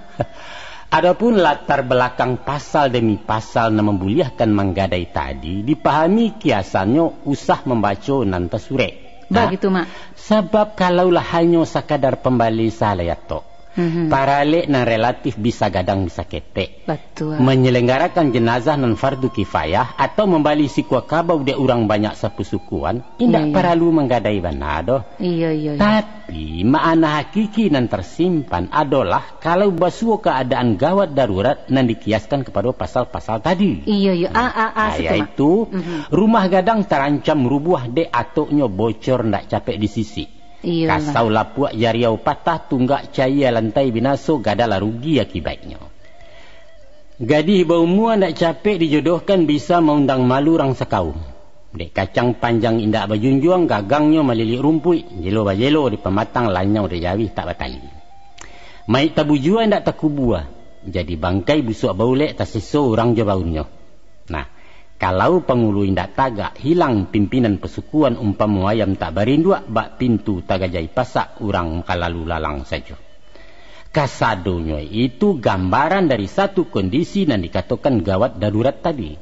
Keadaan kritis nan mesti capek ditanggulangi di sinan buliah menggadai. Lah. Iya. Jangkauannya bisa laweh dan beragam. Umpamanya tu mak. Umpamanya keluarga besar terancam akibat utang tak berbayar dia ulah anak kemanakan. Iyalah. Jancam orang. Atau ada kemanakan indak bapak. Utaknya namuah dihasuang hatinya kari sekolah mandeh bansai mamak melarai. Atau parube anggota kaum nan sakit jiwa. Di kampung inya menggarang menjayok telanjang bule gilo malah larang pedusi. Di pasuang berang pemerintah.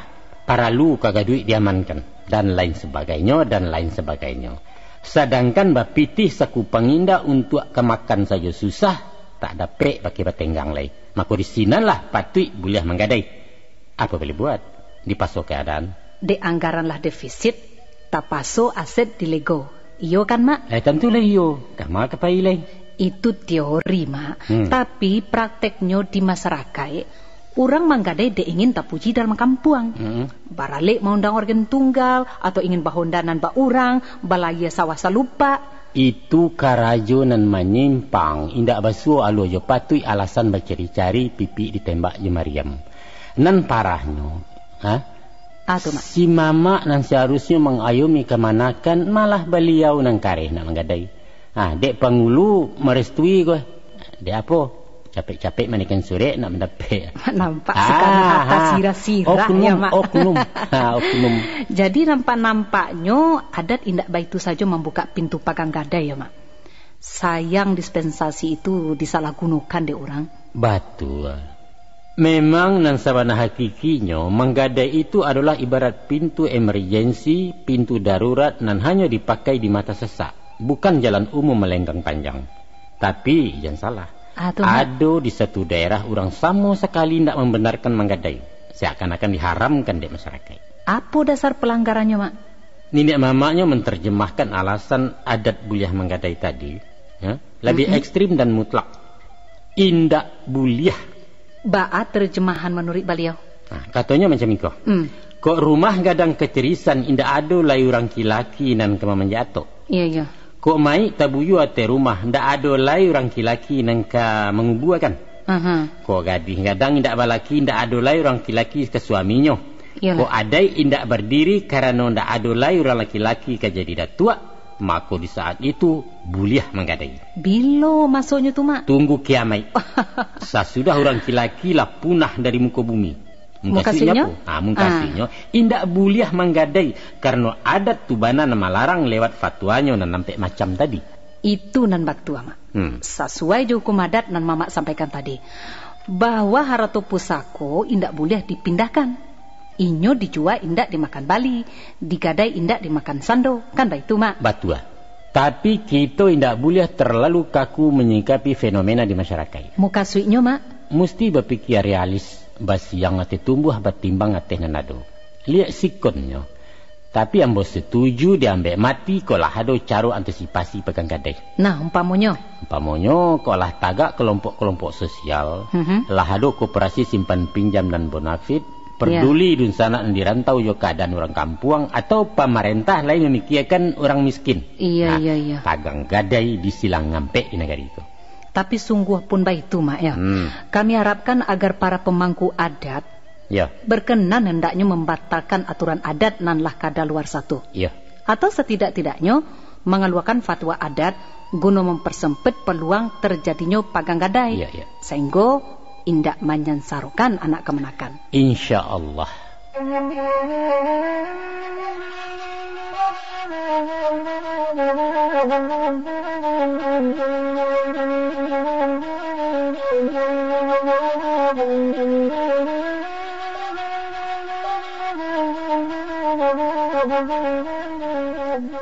Bisa kita tarikan mak? Bisa. Masalah boleh? Iko mama. Siapapun tahu bahwa indah adonan kekal di dunia ko. Betul. Segala sesuatu akan berubah menurut kodratnya, termasuk adat.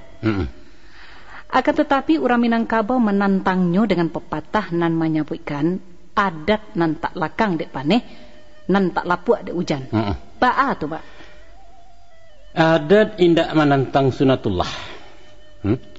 Adapun papatah indak lakang dek panah indak lapua dek hujan tadi bukanlah menyatakan adat itu kaku indak berubah, bukan. Itu kesalahan persepsi dari lafaz nan alun diurai. Sedangkan papatah lain nan berbunyi sekali ya gadang sekali tapian berubah adalah semacam pengakuan dari perubahan itu sendiri. Kalau begitu apa pengertian pepatah tadi mak? Nan seakan-akan adat ibarat batu nan tak dipengaruhi cuaca. Batu pun binasa oleh pergantian cuaca.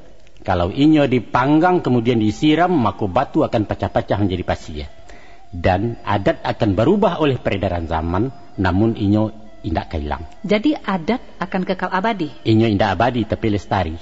Apa perbedaan abadi dengan lestari? Abadi adalah sifat Allah, sedangkan lestari adalah hidup dan berkelanjutan dalam perubahan. Contohnya? Air akan berubah menjadi uap kalau suhunya dinaikkan. Kemudian menjadi awan, lantas awan menjadi ambun, akhirnya jatuh jadi hujan berbalik ke asalnya menjadi air. Kalau didinginkan inyo akan membeku, berubah menjadi benda padat sebagai salju, kemudian menjadi es dan cair berbalik menjadi air. Itulah sirkulasi kehidupan air dan baitulah adat. Inyo selalu berubah wujud, tapi nilainya tetap bak semula. Jadi adat berubah-ubah mak? Pasti. Dari zaman ke zaman adat itu berubah. Ibarat bantuak pinggiran sungai nan bergeser ulah di air gadang lalu. Tapi air dengan sifatnya tetap mengalir dari ulu ke muaro. Itulah nilai. Jadi akan terjadi perubahan wujud namun bukan perubahan nilai. Bingkai bisa bertukar-tukar gambarnya nan itu juga. Bungkuih boleh berubah-ubah, isinya tetap semula. Apa benar nilai adat nan tak berubah itu mak? Kebenaran, kejujuran dan keadilan. Tagak ni nandata bajalan ni nalurih bakato ni nambana manimbang ni adil. Itulah nilai adat nan takkan lakang-lakang depaneh tak kalapuk-lapuk de hujan. Sifatnya universal untuk setiap ruang dan waktu. Pada hakikatnya ayat itu suci dan mensucikan. Ini akan kotor oleh kotoran dari luar. Sifatnya jujur, maili akan rendah. Tibo hambatan di pamatang inyo taganang sementaro. Kemudian Mailia melanjutkan misinya untuk setiok kehidupan. Ia akan tercemar oleh kekuatan dari luar. Karuah hula dek tanah, susui di pengangati, bagolak di hampe angin. Namun, ia tetap ia salamu kiamat alun tibo. Tak lampau tinggi, Mak. Sulit ambo menjangkaunya. Tolong Mak agiah contoh nan simpel saja. Ibarat mode.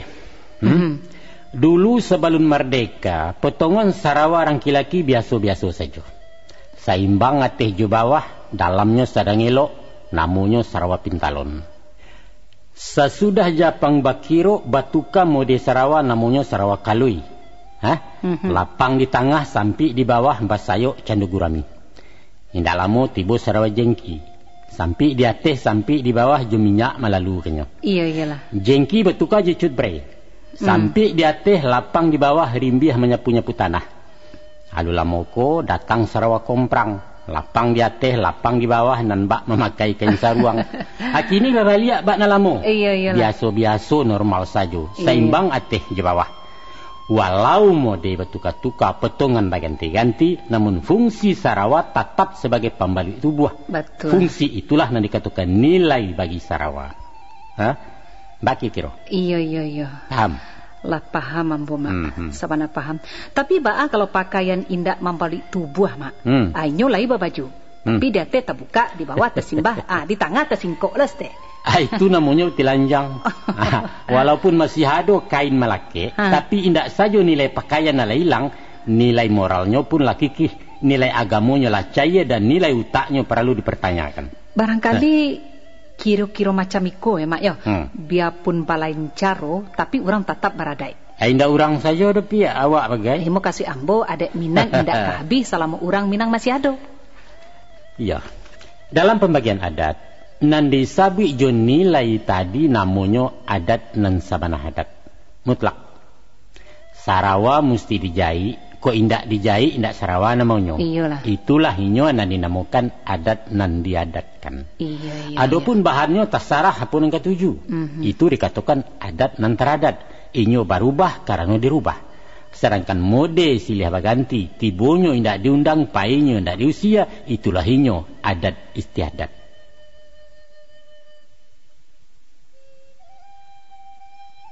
Ajaran calon datuk-datuk tu Mak. Dek calon bundakan duang perlu juga. Kalau dibubui indak mati, kalau dianjak indak layu, apa pula artinya tu Mak? Itu misalan ke adat juga. Dibubui bapantang mati, dianjak bapantang layu. Inyo akan tetap hidup walau biasa dianjak-anjak dipindah hilia jemu dia. Batahun paneh menyinga mungkin sekadar kucui saja kalakang inyo tanamu. Bamusim hujan mengucua batangnya mungkin balumui kalapuak dipantangkannya. Indak lakang dek paneh, indak lapua dek hujan karena inyo kayu hidup.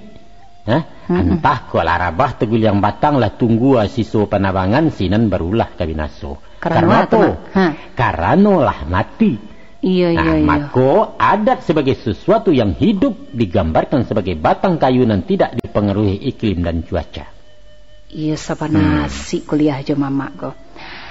Indah ambo sangko falsafah adat kita baitu tinggi dan agung do Mak. Sayang yo kalau hanya tinggal di kato-kato pamani kece tanpa dikali urek tunggangnya.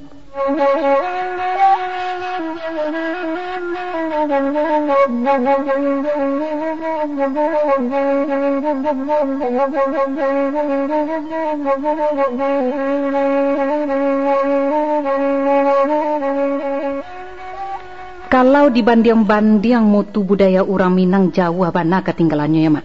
Ukurannya apa? Tidak usah jauh-jauh, celek saja ragam pakaiannya. Sajak dari pakaian orang awam sampai ke datuk-datuk. Busana laki-laki atau padusi indak adunan asli punya awak. Umpamanya apa? Umpamanya, kalau indak berkupiah dianggap kurang sopan. Padahal kupiah dari India. Iya. Saluak dari Jawa, bentuknya mirip langkon.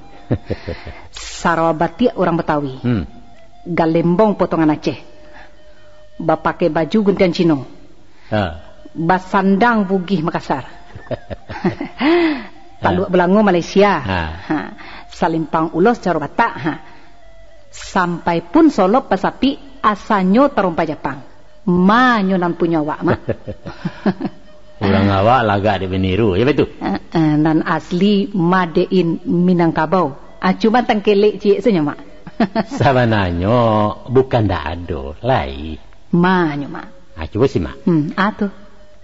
Menurut catatan Ibnu Battutah, seorang penggembara Arab nan sampai ke Minangkabau di abad ke-11 Masehi, katanya, saya sampai ke satu daerah yang di sana bayang-bayang makan tubuh.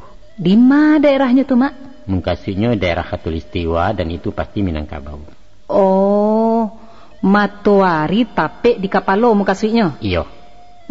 Katanya, di sana tamadun orang sudah tinggi. Pakaiannya serba hitam, ikat kepalanya juga hitam. Baik itu bunyi catatan sejarahnya. Rupanya warna hitam ko lah favorit dari dulu, Maya. Ya, mungkin memilih nan tak capek kumuh. Mungkin juga. Jadi pakaian asli orang awak ko. Baju hitam sugalo hitam. Iya. Potongan bajunya balasari, badan gadang, lengannya lapang, persis serupa baju kurang orang pedusi. Sarawa gantuang bawah lutut, pisaknya jatuh ke bawah. Babu hua indah cawe. Model Sarawak tukang pada tidur. Betul. Namanya Sarawak Pansi. Iya tahu, Mbak. Detanya hitam segitiga. Laki tak laki di kepala indah memakai ale tapak. Itulah pakaian asli orang Minangkabau sebelum dapat pengaruh dari luar. Kalau memang ngado, untuk apa malagakan orang punya, Mak? Ya itulah tanda orang awak maju cara berpikir. Ditiru selama indak merusak nalah aduh.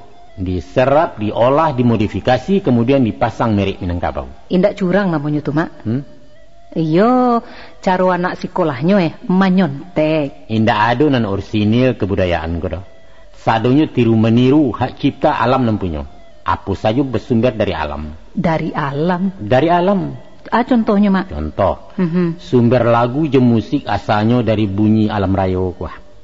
Dari kicauan buruang pagi, dari kulirik jalan tibang, kuli-kuli alang babega, galas sawaya turun bandah, daun bambu dipupui angin, dan lain sebagainya. Ragam bunyi itu dirangkai jadi irama, diarinsir, diprogram, jadilah inyo lagu tak tontong. Tapi kece orang awak ko indak boleh maniru. Boleh maniru nan elok-elok, nan buruk-buruk jangan. Lai tahu kemenakan. Awak ko mangku pandai mengecek, dek meniru orang mengecek. Betul. Kan sanu pakak dari ketek ala naik kabisu sampai tua. Dia apa? Dek indak ada bunyi yang kedisimak. Betul, Mak. Ambo yubana sabana paham bana, Mak. Itu kalau sumber bunyi, kini baapulo kalau sumber bapikir orang awak. Sumbernya juga dari alam. Mantun. Guru besar orang Minangkabau adalah alam. Iya. Kalau kini ada universitas terbuka, di awak bernama Universitas Takambang. Terkenal dengan metode pendidikannya alam Takambang jadi guru. Lulusannya dia tahu. Batitil cipe, yaitu cadiak pandai. Itu titelnya. Maaf, Mak. Menurut Panapi Ambo, alam Takambang jadi guru adalah suatu pelecehan kepada manusia. Pelecehan bah lagunya kok? Bah indak deh, Mama. Manusia dimuliakan Tuhan dengan akal fikiran. Lantas orang Minangkabau baguru ke alam nan tak barakah. Alam itu kan benda mati dan sifatnya statis. Kalau dikatakan alam benda mati, batua. Siapapun tahu itu.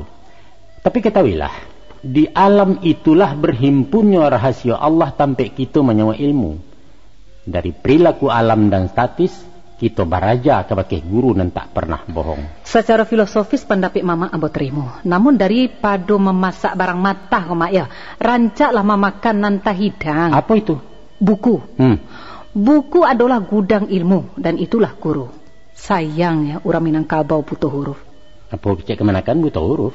Kita tidak punya aksara seperti orang lain. Jawa punya tulisan. Batak, Manaruah. Di Rajang, ado di Bugih Lai. Apalagi Arab di Cina.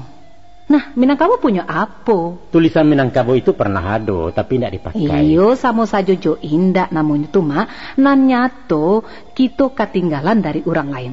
Diakui atau tidak, itu satu kenyataan sejarah. Macam kau kemenakan? Atuh, Mak.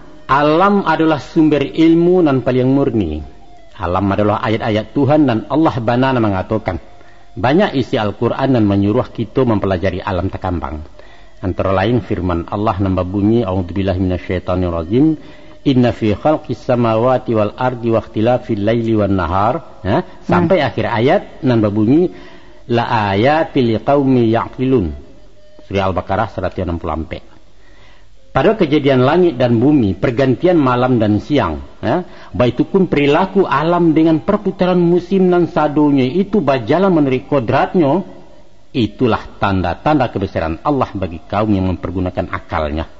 Sedangkan di bagian lain Allah pun mengatakan, apakah kamu tidak memperhatikan betapa bumi kami hamparkan dan langit kami sungkupkan? Dan banyak lagi ayat nan senada dengan itu. Bahkan kepada unta sekalipun kita disuruh bahagia.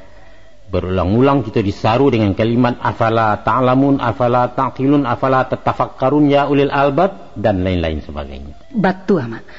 Tapi Mama lupa agaknya. Bahwa ayat pertama nan turun adalah surat Iqra. Baca. Melalui Jibril Allah menyuruh Muhammad membaca. Sedangkan Muhammad itu ummi, butuh huruf. Kalau beliau memang disuruh membaca tulisan, dipasung mengarajakan sesuatu yang di luar kemampuannya, alangkah kejamnya Tuhan. Di mana letaknya ayat la yukallifullahu nafsan illa wus'aha? Astagfirullah. Ambo tak bisa menaruhkan karena tidak ada cukup ilmu tentang itu. Tapi nanjale, nanjale macam itu saja. Di antara umat nan paling arif menterjemahkan ayat-ayat Allah adalah orang Minangkabau. Terkenal dengan semboyannya alam takambang jadi guru. Itu jaleh itu. Iya. Dan kemanakan pasti tahu tarikh pembunuhan pertama di muka bumi itu. Bahwa ilmu pertama yang diturunkan kepada Bani Adam justru melalui alam takambang kolah. Buruang gagaklah guru Kabil. Ba'a caru mengubuakan mai ajaknya Habil nan digungguang hilia mudia. Ndak tantu apa nang ke dipebueknya. Ndak ba itu kemanakan? Iya, ambo paham, Mak. Tapi tentang indak punya tulisan, ambo tetap mengatakan orang Minangkabau ketinggalan kereta. Nampaknya itu basengajo. Basengajo kecik Mama? Basengajo. Sebab dengan tulisan orang akan menjadi bodoh. Indak tabah lihat tuh, Mak. Tunggu dulu. Ambo ingatkan kita bicara tentang masyarakat di era prasejarah dulu. Bukan masyarakat modern. Ingat. Dia di zaman dulu ataupun kini ambo rasa sama saja, Mak. Indak kemanakan? Bamang ko indak. Coba pikir. Buku itu buah pikiran orang dan kita pun orang yang punya pikiran. Betul. Kalau tak biasa bau tak kau tak orang bila awak kejadian. Dengan hanya memadukan apunan ado suku memakan dan tahidang, manusia akan kehilangan percaya diri. Terlalu jauh, Mak. Aku nampi. Dulu di SD kami diajar berpikir seorang. Melalui pelajaran baretong imlak, murid dilatih berpikir capek dan tapek tanpa menggantungkan diri ke orang lain. Kalau guru lah menokok meja, tidak boleh berpikir lain. Nama nalambiak tinggal. Tapi anak sekolah kini, soalan ampek kali ampek tambah ampek bagi ampek, apa tanya juga ke mesin hitung nama-nama kalkulator. Nang kakayo orang Amerika nampak aja kebodoh. Itu dulu, Mak. Kini negari gitu kalah maju. Metode pendidikan tu lah berubah pulo. Itulah sebabnya kalian kehilangan jati diri. Dek gilo maiku aja orang lain Minangkabau diri orang. Paling-palingnya kalian membanggakan Pak Atta, Aja Gus Salim, Buya Hamka. Kini apa yang kita baca lah? Nasib. Nasib apa buat-buat? Nasib, Mak Datuk. Baiklah kita kembali ke pakar kaji segini, Mak Datuk. Bisa Mama memberikan contoh tentang pelajaran alam takambang jadi guru? Nan sederhana saja, Mak. Tentang masalah apa kira-kira? Di bidang usaha. Nang klasik atau modern? Iya, nang klasik dulu lah, Mak. Ada pepatah mengatakan kalau mengeong tando ndak kemenangkok. Penjabarannya? Apabila kucing heboh mengeong ilmu dia, sugalu manci mahanduk masuk lubang. Memang tujuannya tidak menangkok. Tapi kalau kucing yang ingin menangkok, inyo basiano kabaliak tungku main tai manci di peberasan. Maka barajalah dari si balang kalau nak sukses di bidang permancian. Oh, baik itu. Kini nan modern, Mak. Aku mau bertanya kemanakan? Tanya apa, Mak? Harago talu ayam nan ketek lebih mahal dari talu itiak nan gadang. Ya tak? Iya. Apa sebab? Karena vitamin talu ayam lebih banyak. Salah. Bako salah? Boleh bertanya bagi angku dokter bahwa nilai vitaminnya sama saja. Kalau begitu apa kelebihannya, Mak? Ikut dampak promosi. Caro ayam promosi. Sebelum batalua, inyo bakotek sepenuh kampung memberitahu kalau inyo akan memproduksi. Selesai talua keluar, nyulang bakote mengumumkan kalau hasil produksinya siap dipasarkan. Makanya orang berabui je talua ayam walaupun mahal di Bali jo. Kalau itu mak, taluanya banyak overproduction, tapi batumpuak saja dalam kandang orang tak ada yang tahu. ndak bisa pasang iklan ya mak. Ya ke pakai iklan suara garau-garau garak lamban lah dia berkisah. Ndak ada informasi orang tampuang dah. Jadi sababnya maha talua madain ayam, dia beliau rajin berpromosi. Iyalah, maka berajalah dari ayam kalau nak sukses di bidang talua mana dia. Tapi ayam kampung kau ya mak ya. Iyo, kalau ayam meras itu bodoh le dari tiap. Bodohnya? Ya orang kalau terajai duit sanang, ndak merasai mengakeh, ndak bau sau menjadi apa? Mencari dadaan, jadi bodohnya. Badan gapuak, utaknya kaku, ndak berjantan betul aja. Marami talua sendiri saya ndak pandai dah. Ndak bertanggung jawab. Iyalah.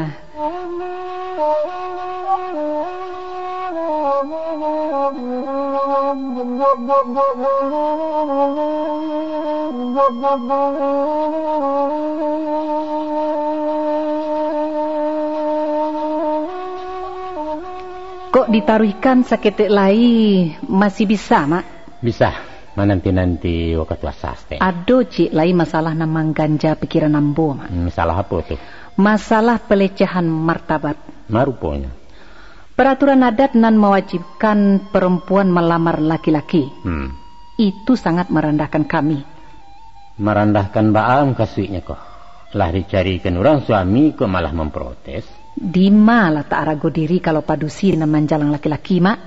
Sepatutnya laki-laki berperan aktif. Padusi sipek menunggu. Di masa saja baik itu tuh mak. Oh baik itu. Macam ikut kan. Aslinya Minangkabau tidak pernah mengenal acara lamar-lamaran secara khusus. Proses awalnya di luar forum. Kalau ada pihak yang berminat, laki-laki atau padusi, inyo mengirim seseorang bijak untuk mengadakan kontak dengan pihak yang dituju lewat perantara pula. Namanya mariseri siap menalangkai atau basirak kato. Kalau hasil lobby mereka positif, akan sama-sama dilaporkan. Kemudian diolah di pihak sampai berkandak. Lah dapat kata sepakai barulah datang sinyal dari pihak laki-laki menyatakan bahasa dia untuk menanti. Di sinilah terjadinya pertemuan resmi dalam rangka menindaklanjuti apa nalah dirintis para pelobi tadi. Upacara itu namanya mantas ya. Tapi nanpai mantakan sirah itu kan pihak perempuan mak. Iya. Itu namanya kan melamar. Tunggu dulu. Soal sirih menyirih beko mamak terangkan. Kita tarikan dulu. Jadi malah mak. Pada tahapan selanjutnya diadakanlah acara batimbang tando. Arti batimbang tando yaitu kedua belah pihak sama-sama memberi tando sebagai simbol perjanjian. Bendanya bisa berupa kari atau barang antik lain. Malah kadang-kadang sebantuk cincin perak pematu akia. Tando itu dipacik mamak kepala waris surang-surang. Beko kalau selesai pernikahan, tando sama dipulangkan balik ke nempunya. Jadi bukan sarupo tukar cincin orang kini ya? Bukan. Dia ada tukar cincin orang kini. Nah laki-laki memasangkan sebentuk cincin nameh ke jari tunangannya sebagai forskot tanda jadi. Tapi dia ada itu menunjukkan bahwa keduanya sama menampuah. Tidak ada nan diposisikan sebagai objek untuk dipanjar segala macam. Dan mesti dicatat bahwa tanda jurupo tadi bukan barang ameh. Sebabnya mak? Sebab ameh itu lambang materialis. Sedangkan Minangkabau menjunjung nilai-nilai moralis. Bukan pitihnya yang dipandang, tapi katonya yang dipaci. Atau bariknya mak? Baru pihak padusi menjapik marak pulih mentun. Aku indak dicapui, indak datang. Baik itu kan mak? Hakikat menjapui bukan menjapui secara fisik. Tapi menjapui kata mufakat nalah dipabuek sebalunnya. Atau katakanlah untuk menyusul jangan sampai lupa kalau hari itu dilangsungkan pernikahan. Kesannya tetap kalau padusi nan menampuah. Acara menjapu itu hanya sebagai seremonial saja. Tapi bajapu jepitih kan? Ya, tergantung ada istiadat setempat nan dikatakan adat selingkah negari. Ada kalanya jepitih, ada juga nan jo apa namanya tu? Baju ada juga, tapi umumnya cukik je carano bari sisiriah langkok saja. Kalau baik itu keterangan mama di Minangkabau indah ada ketegasan lamar-melamar. Tapi pihak padusi lebih aktif dalam proses perkawinan. Itu betul. Bada baik itu mak. Memang terasa seolah-olah pihak padusi yang berkepentingan. Latar belakangnya adalah sistem kekerabatan matrilineal tadi. bahwa wanita dianggap sebagai pelanjut keturunan. Indah ada anak pedusi, pundahlah generasi, putus sako ya pusako. Disebab karena itu, inyo dicarikan laki-laki pilihan, sehingga keturunannya isuak menjadi orang baik-baik. Di Minangkabau, pedusi bacarikan jodoh, bukan mencari surang-surang. Iyo. Kalau di dalam ibana mukasuknya memang rancak ya mak ya, walaupun balain caro dari orang. Indak salah kalau ada anggapan pedusi melamar laki-laki, itu pandangan lain ya. Tapi mencaliaklah jemato batin, bahwa hakikatnya indak lain dari menaikkan harkat wanita sebagai pihak dan wajib dilindungi, dijago dan dihormati. Seandainya untuang indak bakakalan, antah carai antah kok mati pedusi indak telantar terbuang-buang doh. Inyo tetap tinggal di rumah gadang di bawah perlindungan mama dengan jaminan pusako tinggi. Biarlah sigai nak nyepai, anau tetap di rumpunnya. Apa kalian alun jiwa ka berterima kasih ke Minangkabau leh? Nalah manju yang memanjukan menjamin kesejahteraan laya jawatin. Aturan nantakkan basuh dimanapun wanita diperlakukan istimewa seperti di negara Baradeko. Iya. Maaf mak kalau ambo salah tanggap. Iyo di alum paham sebelumnya. Dan kini ambo menagih janji mamak cako. Janji agaran? Kamanarangkan arti Syria. Oh itu. Hampir lupa. Macam kok? Iya. Adapun Syria adalah lambang kebersamaan, lambang basa-basi dan persaudaraan. Inyo kalua bermasuk bakutiko khusus di upacara-upacara tertentu saja. Ada ampe suasana mangko carano ditatiangkan. Yaitu nan pertama di waktu menyonsong tamu tibu. Nan kedua menyampaikan kandak permohonan. Nan ketiga di sidang acara perdamaian. Dan nan keempat saat memapek cupak buatan. Yaitu mensahkan undang-undang adat nan baru dibuat. Hanya itu saja. Di suasana lain tak lazim siriah jepinang dihidangkan. Itu menurut adat. Bisa mamak tolong menerangkan makna siriah lengkok tu mak? Baiklah. Dalam gurindam persembahan disabuikan. Maka diricak siriah jepinang dipalik sadah je Gambia diupam menjadi satu dimakan demera bibia. Sarinya naik ke paroman lamaknya tinggal di rekongan ganti ambalau basa-basi silaturahim selamanya. Nah, jadi siriah diibaratkan sebagai perpaduan murni antar kelompok masyarakat, lambang keakraban dan tak buyah guyah. Ada ampe unsur dalam cara itu. Tu mak. Yaitu daun siriah. Warna hijau rasanya padeh. Iya. Kedua buah pinang, warna kuning rasanya kalek. Nang ketiga Gambia, warna coklat rasanya pahit. Dan nang keempat sadah, warna putih rasanya masin. Iya. Keempat komponen tadi digili yang menjadi ciek, diolah dipadukan, kemudian dimakan dikunyah-kunyah. Ayahnya lalu dilulu, sapahnya sama dibuang, mardeso nampak di wajah. Coba perhatikan. Apa tu mak? Persenyawaan antara warna siriah dan hijau, warna pinang dan kuning, Gambia dan coklat, dan sada dan putih mendatangkan corakan baru, yaitu warna sirah. Kalau ada komitmen kata sepakai, sadonya melebur dalam kebersamaan. Siriah takkan balik ke hijaunya, pinang tak pulang ke kuningnya, Gambia dan tidak coklat lagi, sadah pun lupa je putihnya. Itulah kesatuan, itulah tanda sayo. Baik tujuh dengan raso. Menunggalnya antara padeh, kale, pai, yomasin mendatangkan raso baru dan lama manih sama di dua. Akampeknya mailia sekujo tubuh menjala sepanjang darah. Jadi kesimpulannya, kok tamu disonsong Jusiria Pinang, tandanya suko lama nanti. Kok bamohon Jusiria Pinang, tandanya ikhlas putih hati. Dicabiak siriah dalam sidang, tando sangketo nalahabi. Cara no tahidang di balai adai, tandonya cupak lah dipape, undang lah usai dipabuek, sapakai urang majilih tinggal negari melewakan. Lai paham gimana kan? Paham mak, mengerti ambo kini. Kecik ambo tadi kok sekadar pamerah-merah bibia saja. Kok hanya pamerah-merah bibia ranjala lipen sitit jadi lepung kan, ndak payah mangkian kue. Kok sekadar mengunyah-ngunyah, elolah permen karet. Jale manihnya, lamu kabit, ya. Betul mak, betul. Raso-rasonya cukup lah dulu mak. Tunggu, ada cik lain nan lupa mak. Ada pepatah nan agak sumbang tadangannya. Babunyinya Iko mak. Kok mandi di ilia-ilia, menyawak di bawah-bawah. Oh itu, jadi ambo katakan sumbang sabab kok mandi di ilia-ilia orang bakusuk sabalah hulu. Marasai lawak di limbahnya.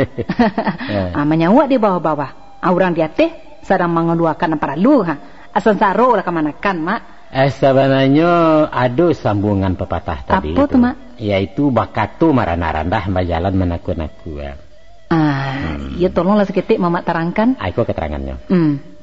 Barulang kali Mamak katakan usah membaca nanti sure. Indak kesebodoh itu orang sesuak menyuruh anak cucunya merangkak-rangkak di bawah tapak kaki orang dah. Padahal kita kok diajak bagak disuruh mandiri berpantang menjadi umpan. Kok dapat awak kau menjadi tukang panciang.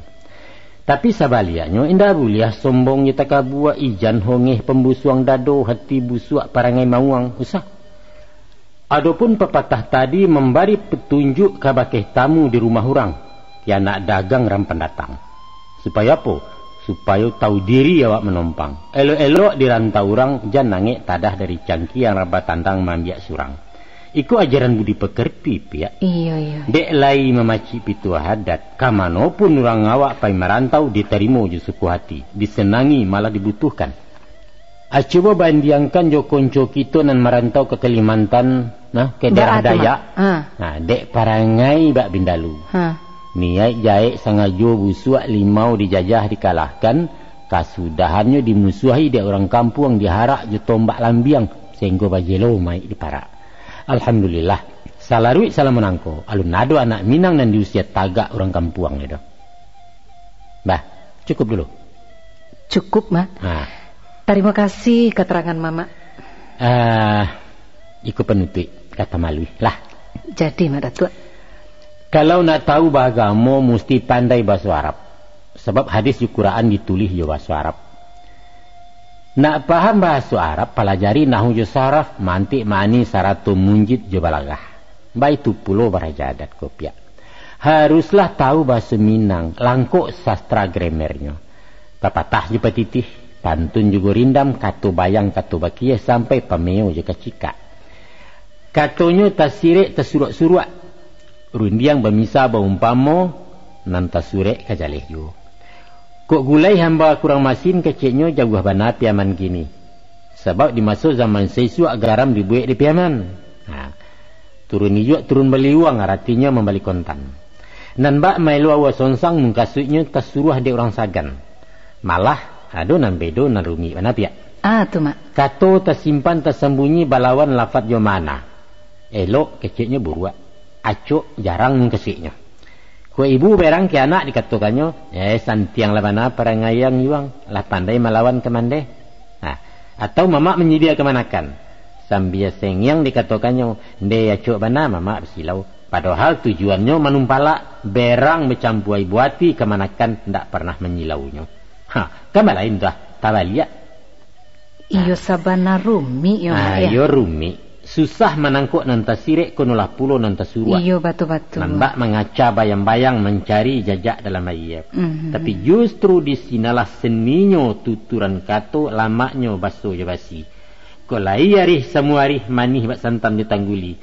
Nyampang ko indak samu paham bak alu pencukai duri. Usahkan duri kata bacui malah mencucuak makin dalam.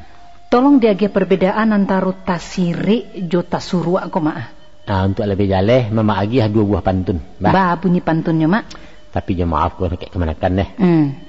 Mama barikan pantun mudo kau sekadar contoh perbandingan saja. Iya. Aiko keluhan seorang pemuda yang sedang patah hati tadanga pantun jeratoknya. Cucu boleh cek Mak. Katanya, anak udang dipanggang-panggang mau dipindang tak berkunyit. Anak orang dipandang-pandang mau dipinang tak berduit. Itu pantun betilanjang namanya. Bakok bantu tu. Lah jale ujuk kasutnya tu di Minangkabau pantun serupa tu ndak laku tu. Bakok sampai ndak laku tu. Ndak bernilai. Iya. Nah, cuba bandingkan je pantun Minang dalam kiasan kata bayang. Yo balo bunyinya Mak. Macam iko.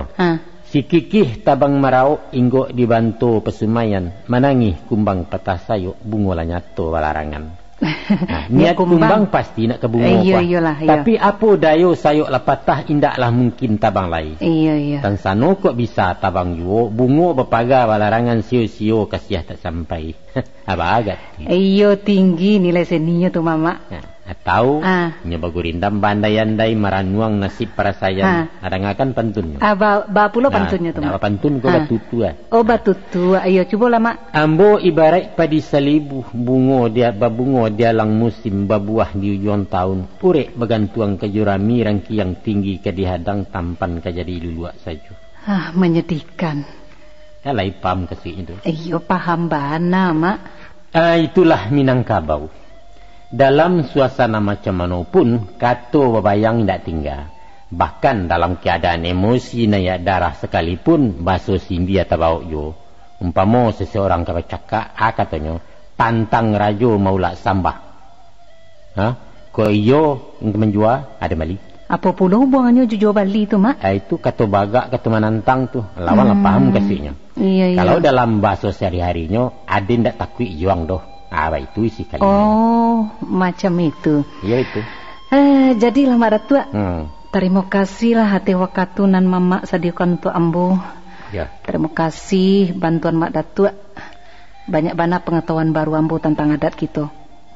Insya Allah buku ambo bisa selesai menurut jadwalnya mak. Yo, itulah cuma nandape mama berikan untuk membantu kemanakan. Padokalah itu dari mama cari lain ketukuannya. Alang jo kekek bari makan, barilah makan keduanya, panjang jo singkek paulihkan ko tak sampai ke baju. Akhirnya mau minta maaf. Ko ado kato takasa jo tadareh kurang lama raso di hati. Malumlah orang tua ko lah pelupo, lah nyinyia lungga pengabe, harilah kan mama tentang itu deh, usah menjadi beban dosa semua di dalam tangan Allah. Sama-sama mak datua. Ambo pun bitu pulo ko dek didorong darah mudo. Barangkali tersanggah mama batutua, tak lancang ambo bakato. Ya. Tak kira martabat ini mama. Rila jo maaf mohon. Ya. Maaf yo mak datua yo. Ya, insyaallah sama-sama Tuhan ikan dia lihat tabangkan yang lalu. Kepada Tuhan kita berserah diri. Permisi ambo dulu mak. Assalamualaikum. Waalaikumsalam warahmatullahi wabarakatuh.